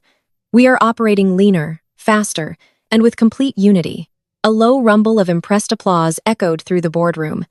The stakeholders loved it. They loved the idea of a young, aggressive chief executive officer who was willing to cut dead weight and protect the bottom line. They were openly praising his ruthlessness, completely oblivious to the fact that the very foundation of the deal they were applauding had already been legally ripped out from under their feet. Dion was standing at the podium, proudly declaring that he had saved the company $2 million by firing me. He honestly believed he had pulled off the greatest financial heist of his career to fund Chloe's bankrupt tech app. I looked at the clock on my wall. It was exactly 9:45. Down in the executive lobby of the firm, my specialized legal courier was stepping off the elevator. He was carrying a crisp red priority envelope containing the cease and desist notice. While Dion was busy inflating his chest in the boardroom, claiming absolute victory, the legal bomb was quietly walking through the front doors. Dion moved to wrap up his presentation. The timeline was proceeding exactly as I had calculated. He thanked the Sterling Board of Directors for their partnership and directed everyone's attention to the thick, leather-bound signature binders sitting in front of them. We are ready to finalize the transfer of the $500 million, Dion announced confidently. We just need to attach the final algorithmic compliance certification to the closing documents. He paused, and I could hear the slight confusion in his voice as he looked around the room. Where is Valerie? Our lead corporate counsel should be here with the final compliance printouts. I took a slow, calm sip of my matcha latte. Valerie was not in the boardroom. She was currently standing at her desk in the legal department, signing for a highly classified courier package. She was breaking the wax seal on the envelope that formally revoked the firm's right to use the Genesis Alpha software. The trap had been flawlessly sprung. My brother had built his entire moment of triumph on a floor made of thin glass, and I had just swung the hammer. I sat in the quiet of my living room, staring at the glowing green numbers on my digital clock. It was exactly 9:46 inches the morning. On the coffee table in front of me, my encrypted tablet chimed with a crisp, bright notification from the premium courier service. Status delivered. Recipient signature obtained. Sigh, Valerie Holmes. A profound sense of anticipation settled deep into my bones. While Dion was upstairs on the 40th floor trying to buy time with the restless billionaires in the boardroom, the real turning point of the morning was happening exactly one floor below him. I could not physically see the legal department, but I had worked in that building for 12 years. I knew the exact layout of the 39th floor, and I knew exactly how Valerie Holmes operated.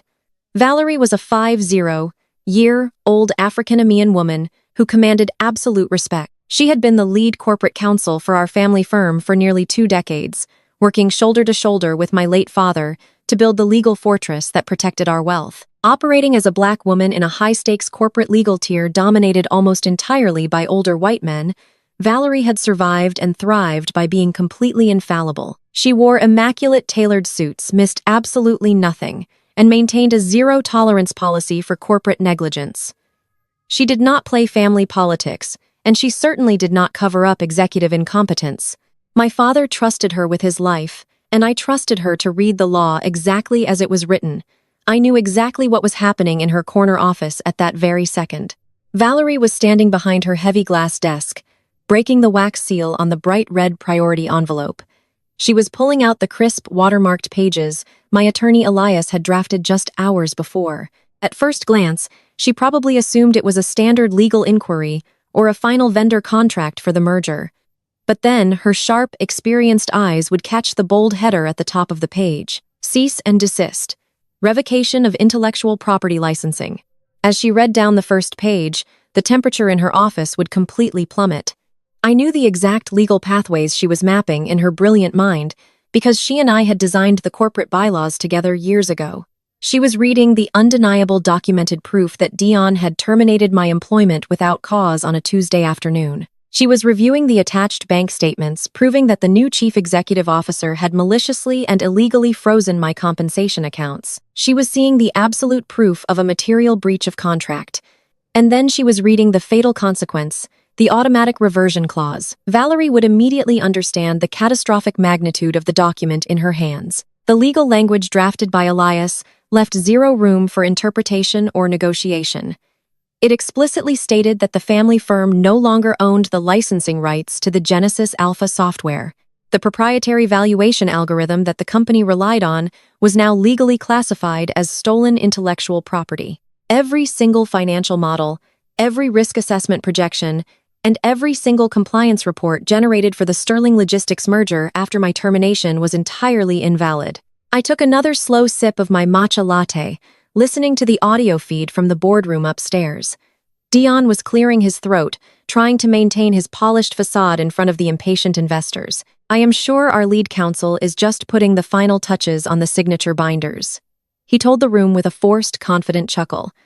I will have my executive assistant page her immediately. Gentlemen, I assure you we are moments away from finalizing this historic milestone.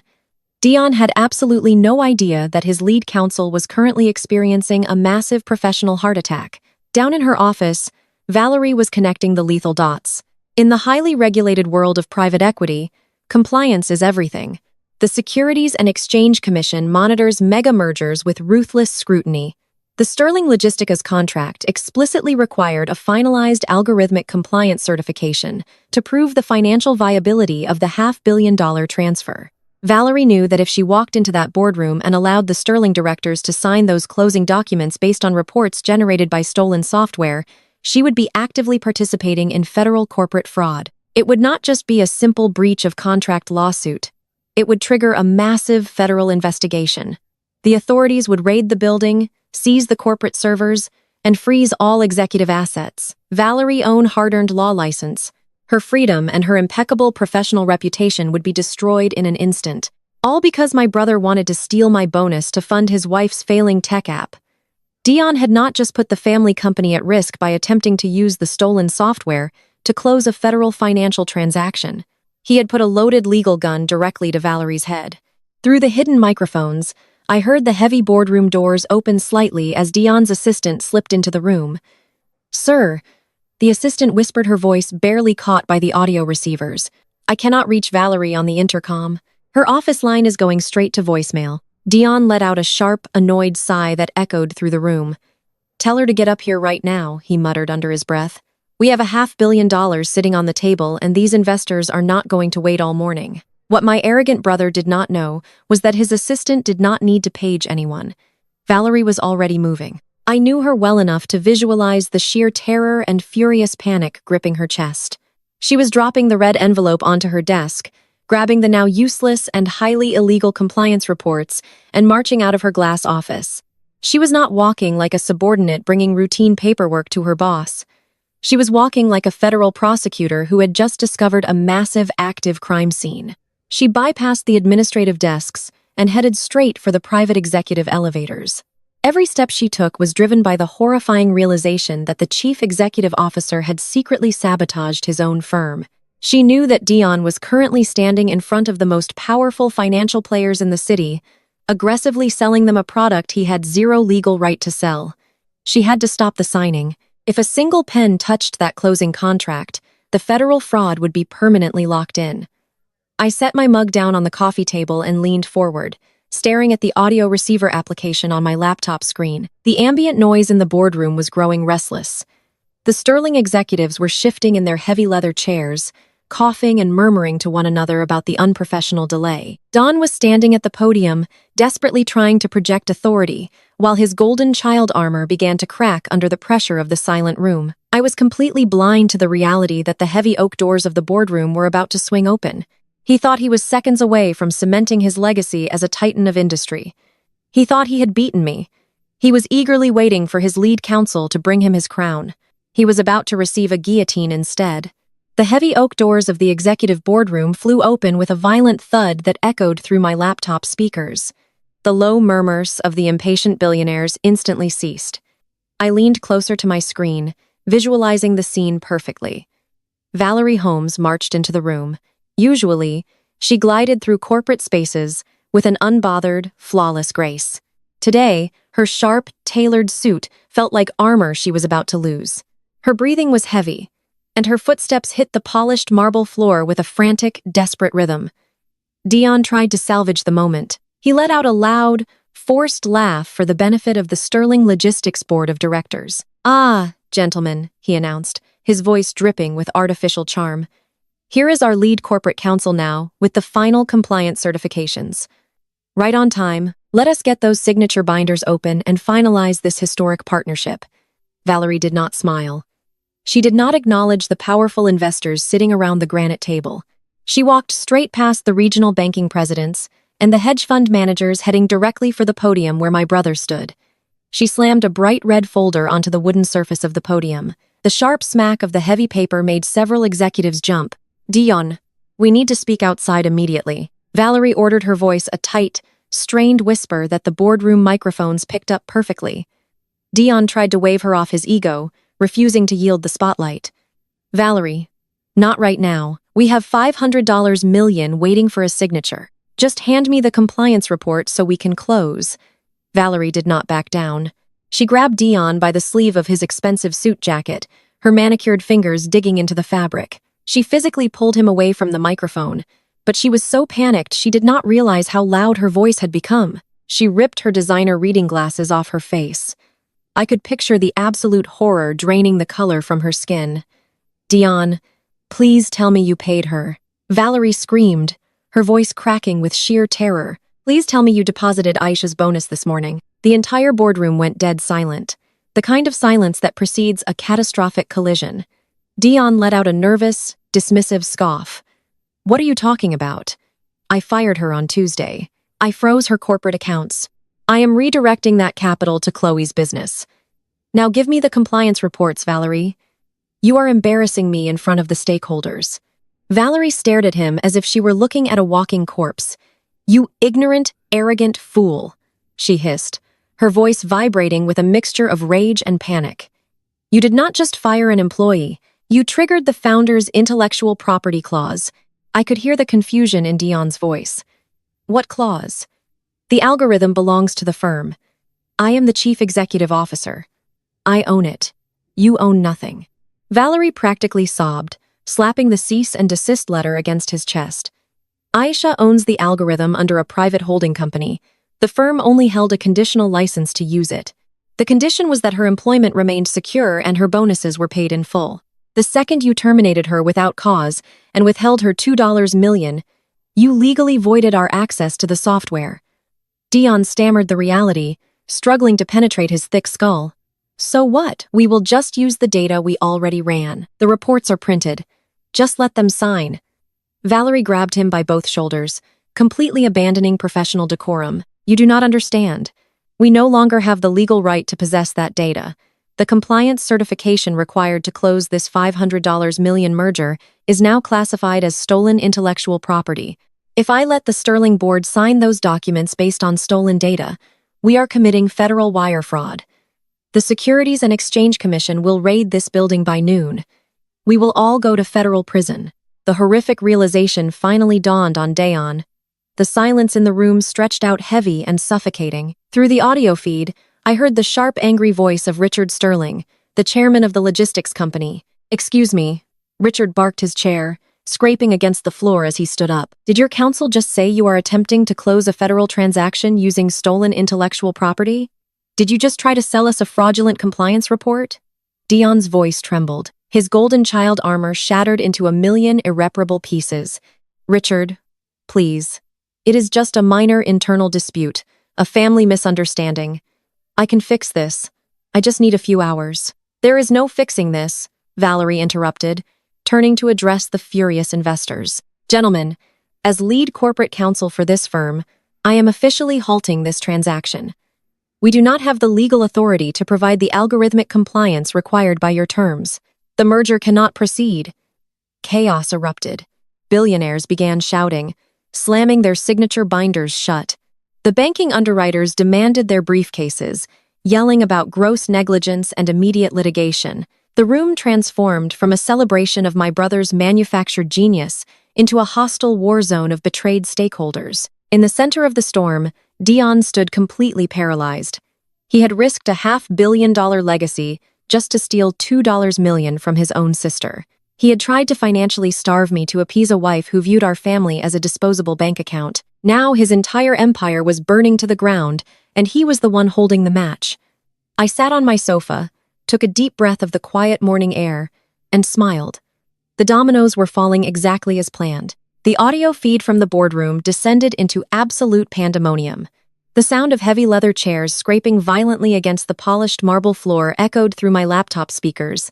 For a few seconds, there was nothing but the chaotic overlapping voices of extremely wealthy men realizing their capital was in immediate danger. Then, the voice of Harrison Sibling, the chairman of the logistics empire, sliced through the noise like a razor blade. High demanded that someone explain exactly what was happening before he made a phone call to the federal authorities.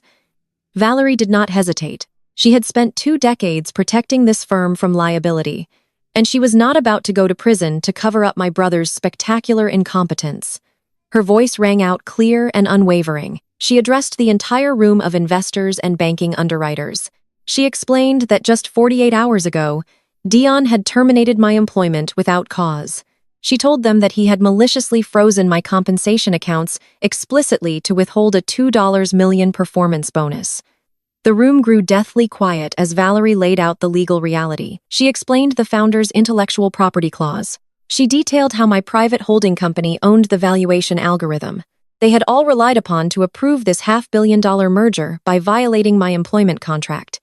She explained Dion had automatically triggered the reversion clause. The family firm no longer possessed the licensing rights to the software. Every single financial projection, risk assessment, and compliance report sitting in front of them was legally classified as stolen intellectual property. I listened closely as the sheer magnitude of Dion's stupidity washed over the stakeholders. Harrison Sibling asked Dion directly if this was true. He asked if the chief executive officer of a premier private equity firm had seriously jeopardized a $500 million transaction just to steal a bonus check from his own sister. Dion tried to speak, but his voice was trembling. The booming, arrogant, chest-puffing tone he had used just 10 minutes earlier was completely gone. He sounded like a terrified child who had been caught playing with matches inside a burning house. He stammered out pathetic excuses. He tried to tell the board that it was just a minor family dispute. He claimed I was being emotional and vindictive. He actually had the unbelievable audacity to tell a room full of aggressive billionaires that he only took the money because his wife Chloe needed a temporary cash injection for her lifestyle technology application. I actually laughed out loud in my living room. I could not believe he was foolish enough to admit that out loud. He had just confessed to attempting corporate embezzlement to fund a failing vanity project. The reaction from the investors was swift and merciless. The lead banking underwriter, a man who controlled the flow of hundreds of millions of dollars, slammed his signature binder shut. The heavy thud echoed through the audio feed. He announced that his institution was immediately pulling all funding. He stated that not only was this deal dead, but our family firm was now officially flagged as a catastrophic liability. He told Dion that he would be reporting this attempted transaction to the Securities and Exchange Commission before the end of the business day. Panic truly set in. Then Don started begging. I listened to the golden child, the man who had ordered security to march me out of my own building, practically get on his knees. He pleaded with Harrison Sibling to give him 24 hours. He promised he could fix it. He swore he would drive to my condominium right now and forced me to sign a retroactive licensing agreement. I told the investors that I would do whatever he commanded because we were family and I was obligated to protect the firm. Harrison Sibling cut him off with a voice so laced with disgust it made my own skin prickle. He told Dion that he was the most incompetent executive he had ever encountered in his 40 years of business. He told my brother that any man who would steal from the architect of his own company to fund his wife's shopping habits was too stupid to manage a lemonade stand, let alone a private equity portfolio. Sibling announced that the logistics board was walking out and that their legal team would be filing a massive lawsuit against our firm for gross negligence and breach of fiduciary duty by the end of the week. Through the hidden microphones, I listened to the sounds of a mass exodus. Briefcases were snapped shut. Coats were grabbed. The heavy oak doors of the boardroom swung open and closed repeatedly as the most powerful financial players in the city stormed out in absolute disgust. Within 3 minutes, the chaotic noise faded, leaving behind a hollow, ringing silence. The only people left in the room were Valerie and my brother. Dion was breathing heavily, pacing back and forth across the carpet. I heard him mutter to himself, trying to rationalize the disaster. He tried to blame me. He told Valerie that I had planned this to destroy him. He said I was a jealous, bitter woman who could not stand to see him succeed as the head of the family. Valerie did not offer him a single ounce of comfort. She told him that he had destroyed his father's legacy in exactly 4 months. She reminded him that I had spent 12 years keeping the firm profitable while he was out buying custom sports cars and treating the corporate accounts like a personal piggy bank. She told him that the firm was now effectively bankrupt. The lawsuits from the Sterling board and the banking underwriters would drain whatever liquid capital remained within the month. Then Valerie delivered the final blow. I heard the sound of her dropping her corporate security badge onto the granite table. She announced her immediate resignation. She told Dion that she would not spend another second acting as legal counsel for a sinking ship captained by a fool. She promised to fully cooperate with the federal authorities when the inevitable fraud investigation began. I listened to the sharp click of her heels as she turned and walked out of the boardroom, leaving my brother completely alone in the ruins of his own arrogance. I reached out and gently closed the lid of my laptop, cutting the audio feed. The quiet of my living room felt incredibly peaceful. The morning sunlight was streaming through my high windows, casting a warm glow across the hardwood floors. For 12 years, I had carried the massive, crushing weight of my family's expectations on my shoulders. I had absorbed my mother's constant microaggressions. I had tolerated my brother's unearned privilege. I had smiled politely while Chloe drained the accounts I worked 80 hours a week to fill. I had done it all because I believed that strong Black families had to protect each other. I believed that my sacrifice was the necessary price for our collective success. But loyalty without mutual respect is just exploitation. They had taken my dedication and weaponized it against me. They pushed me into a corner, assuming I would simply fold and surrender my livelihood to keep the peace. They were wrong. I had not just defended myself. I had legally, meticulously, and absolutely dismantled their entire world. Dion had nothing left. The firm was dead. The investors were gone. The lawyers were circling like sharks. I walked into my kitchen and poured myself a fresh cup of coffee. The corporate execution was complete, but I knew the personal fallout was just beginning. In a matter of hours, desperation was going to drive my brother and his wife directly to my front door. They were going to come begging for the very same mercy they had completely denied me, and I was more than ready to welcome them to their new reality. I sat in my living room with the midday sun warming the hardwood floors. The silence in my condominium was exquisite. I had closed my laptop, severing the audio feed from the corporate boardroom, and allowed myself to simply breathe. 12 years of carrying the family firm on my back had ended in a spectacular self-inflicted explosion by my own brother. I poured myself a fresh cup of coffee and walked over to the floor to ceiling windows overlooking the city. I knew it would not take long. Desperation makes arrogant people move incredibly fast. The intercom on my wall chimed sharply. I walked over and pressed the button. The voice of my building concierge, a man who was usually the picture of polite composure, sounded slightly strained. He informed me that my brother and his wife were in the lobby demanding to be let up immediately. He noted they were highly agitated and offered to call security to have them removed if I preferred. I smiled down at the intercom panel. I told him to send them up.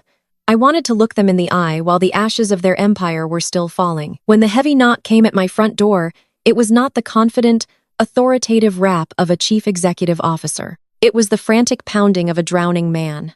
I took my time. I set my coffee mug down on the console table, smoothed the front of my silk loungewear, and unlocked the deadbolt. I opened the door just wide enough to stand in the frame, blocking their entry completely. The physical transformation in Dion was staggering. On Tuesday afternoon, he had sat behind our father's mahogany desk like an untouchable king, hiding behind security guards to strip me of my dignity. Now he looked completely unraveled. His expensive bespoke suit jacket was crumpled and hanging loosely off his shoulders. He was sweating profusely with a thin sheen of panic covering his forehead, and his tie had been violently yanked down. Beside him, Chloe was an entirely different woman. The smug, passive, aggressive tech visionary who had offered me a minimum wage job out of weaponized pity was gone. Chloe was crying real heavy tears. Her expensive makeup was smeared under her eyes, and she was clutching a thick leather portfolio to her chest like a life preserver. "Aisha, please," Dion gasped out, his voice cracking with raw, unfiltered panic. "Please, you have to let us in. We need to talk to you right now." I leaned against the doorframe, keeping my posture perfectly relaxed and entirely unbothered. "I am not conducting business inside my home, Dion," I replied, my voice smooth and icy. "Say whatever you came here to say." "Aim." He swallowed hard, his eyes darting frantically down the quiet carpeted hallway of my residential building. The deal collapsed. "Aisha," he whispered desperately. Harrison Sterling walked out. The underwriters pulled all the funding. Valerie resigned on the spot and threatened to cooperate with the federal authorities. They are talking about federal wire fraud. They are talking about raiding the building before sunset. He reached out, his hand shaking, and tried to grab my arm. I took a deliberate step back, moving completely out of his reach. Chloe pushed forward, shoving the leather portfolio toward me. Her hands were trembling so badly, she nearly dropped the heavy binder. "We brought the licensing agreement." She sobbed, her voice high and desperate. "Dion had the legal team draft a retroactive license. It reinstates the firm's access to your software backdated to Tuesday afternoon. If you just sign this, we can call Sterling back. We can tell them it was all a clerical error. We can save the merger."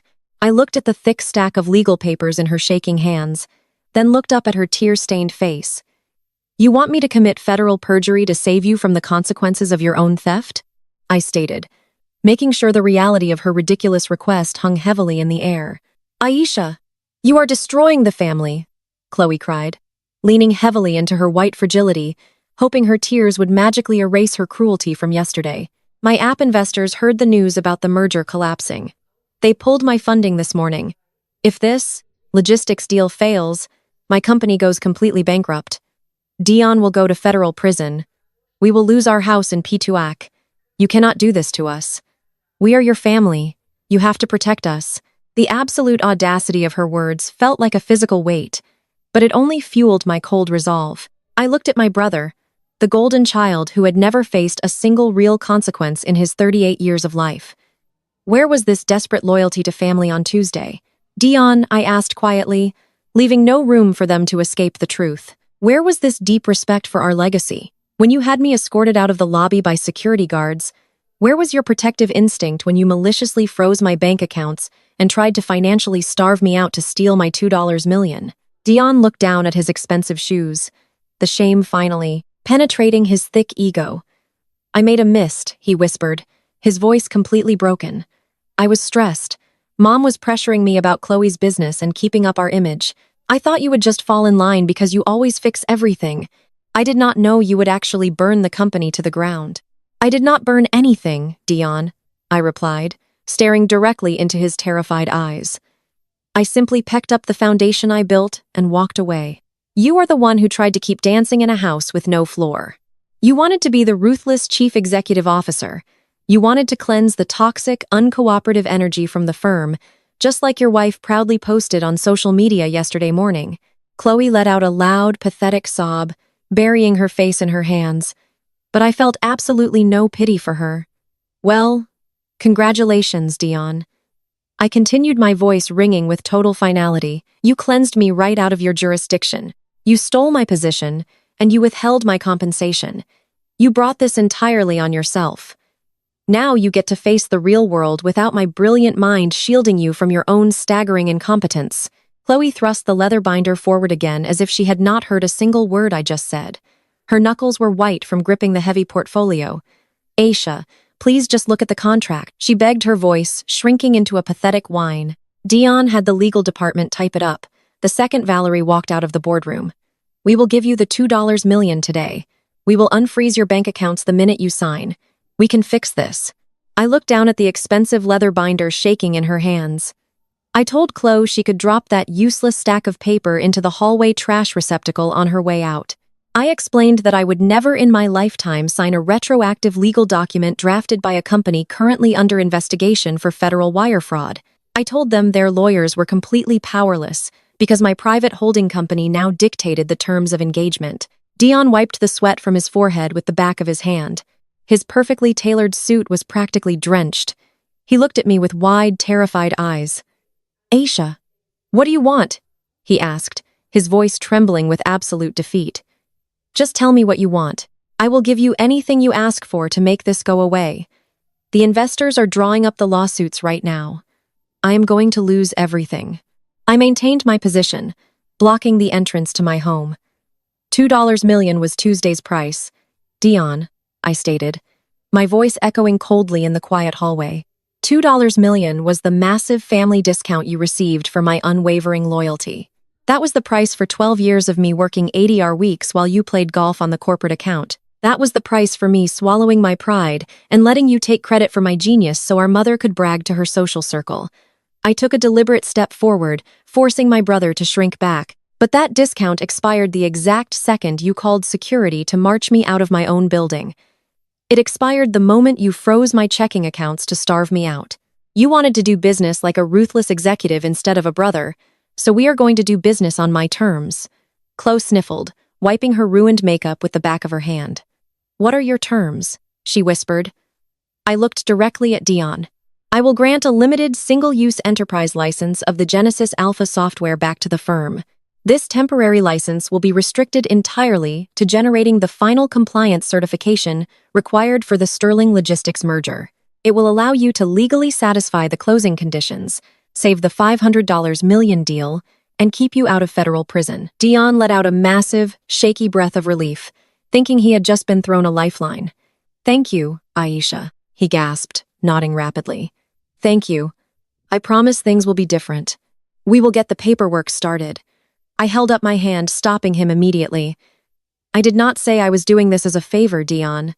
I am operating as an independent corporate vendor, and my software is the only thing standing between you and a federal indictment. The cost for this single-use emergency licensing agreement is $10 million. Chloe physically stumbled back as if I had struck her. $10 million? She shrieked her carefully crafted fragility, instantly vanishing into shrill outrage. "Are you completely insane? We do not have $10 million in liquid cash just sitting around. You are trying to bankrupt us. You are trying to ruin the family." I turned my gaze to Chloe, stripping away any remaining warmth. "You have plenty of liquid capital sitting in the firm's emergency reserves. Chloe, I know exactly how much cash is in those accounts because I am the one who balanced the ledgers last month. And Dion was just bragging to a room full of billionaires this morning about his ruthless efficiency and all the capital he supposedly saved. He can use those savings to pay my invoice." I told her that her failing lifestyle technology app was officially dead. I advised her to get incredibly comfortable with the idea of flying commercial because the days of draining my family's wealth to fund her imported office furniture were permanently over. Dion looked like he was going to be physically sick right there on my doormat. $10 million, Aisha. "Aisha," he stammered, clutching his chest. "If I authorize a $10 million vendor payout to my own sister just to fix a compliance error, the board of directors will demand my head. They will launch an internal review. They will strip me of my title before the weekend is over." I offered him a slow, perfectly composed smile. "That brings me to my second condition. Dion, you do not have to worry about the board stripping you of your title because you are going to resign." Dion froze. The absolute panic in his eyes was suddenly replaced by a desperate defensive anger. "I cannot resign," he argued, his voice rising. "This is my company. Dad wanted me in that chair. It is my birthright. I am the chief executive officer. You cannot take my identity away from me." I did not raise my voice, but the sheer force of my words cut through his delusion like a scalpel. "You are not a chief executive officer, Dion. You are a little boy playing dress-up in our dead father's suit. Dad knew you would destroy this company the second you got the chance, which is exactly why he gave me the legal kill switch. You have no business running an empire. You almost committed federal corporate fraud because you were too arrogant to read the fine print on a termination agreement." I pointed to the expensive smartphone clutched in his trembling hand. "You are going to pull out your phone right now.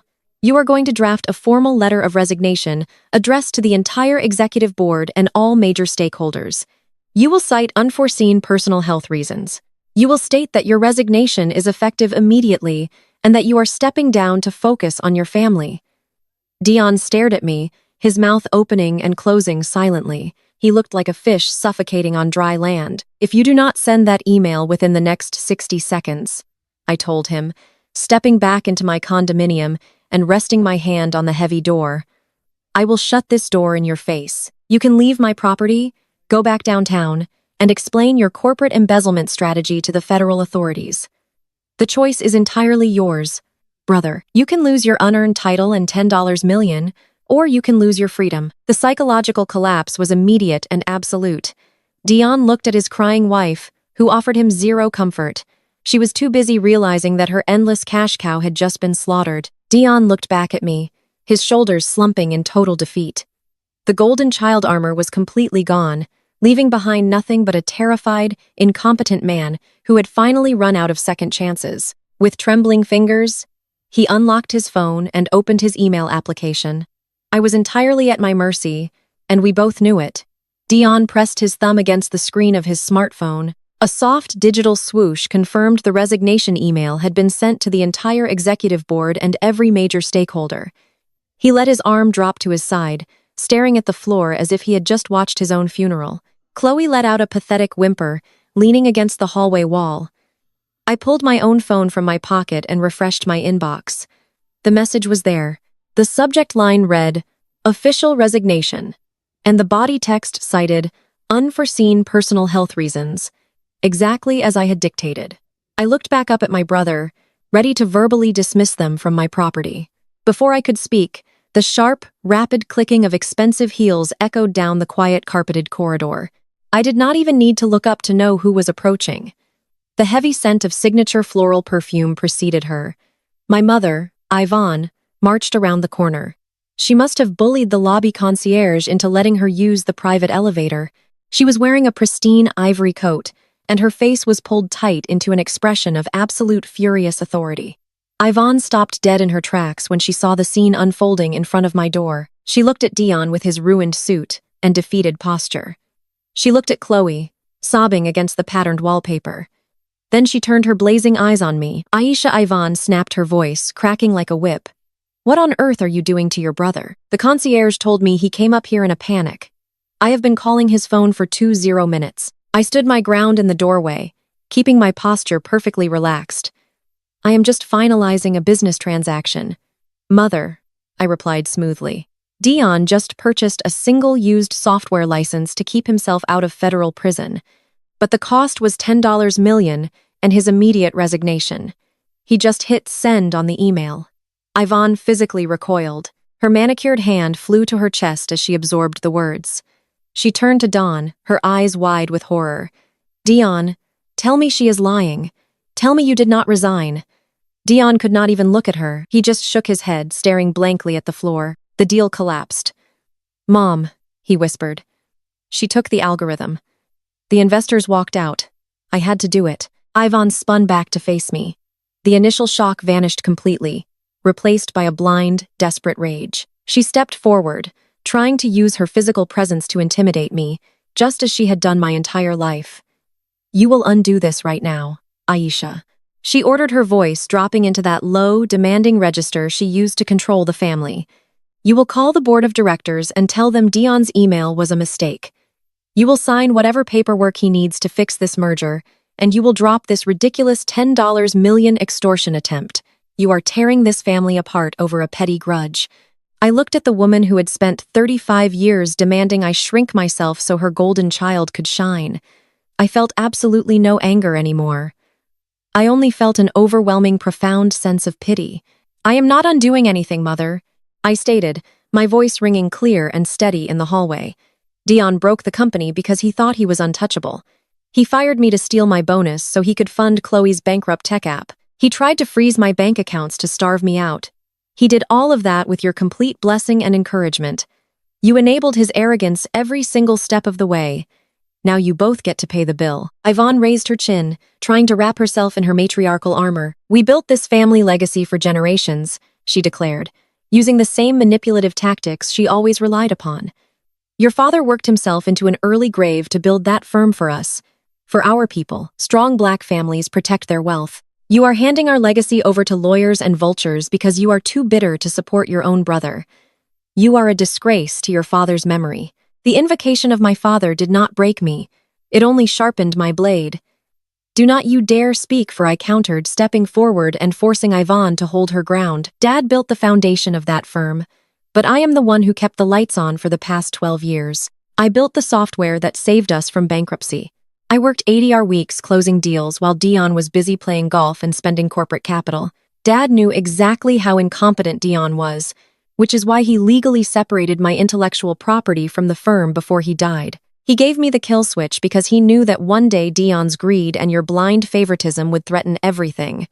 Yvonne opened her mouth to argue, but I cut her off completely. Your days of subsidizing a mediocre golden child at my expense are permanently over. I told her, my voice echoing off the hallway walls. You wanted a son who looked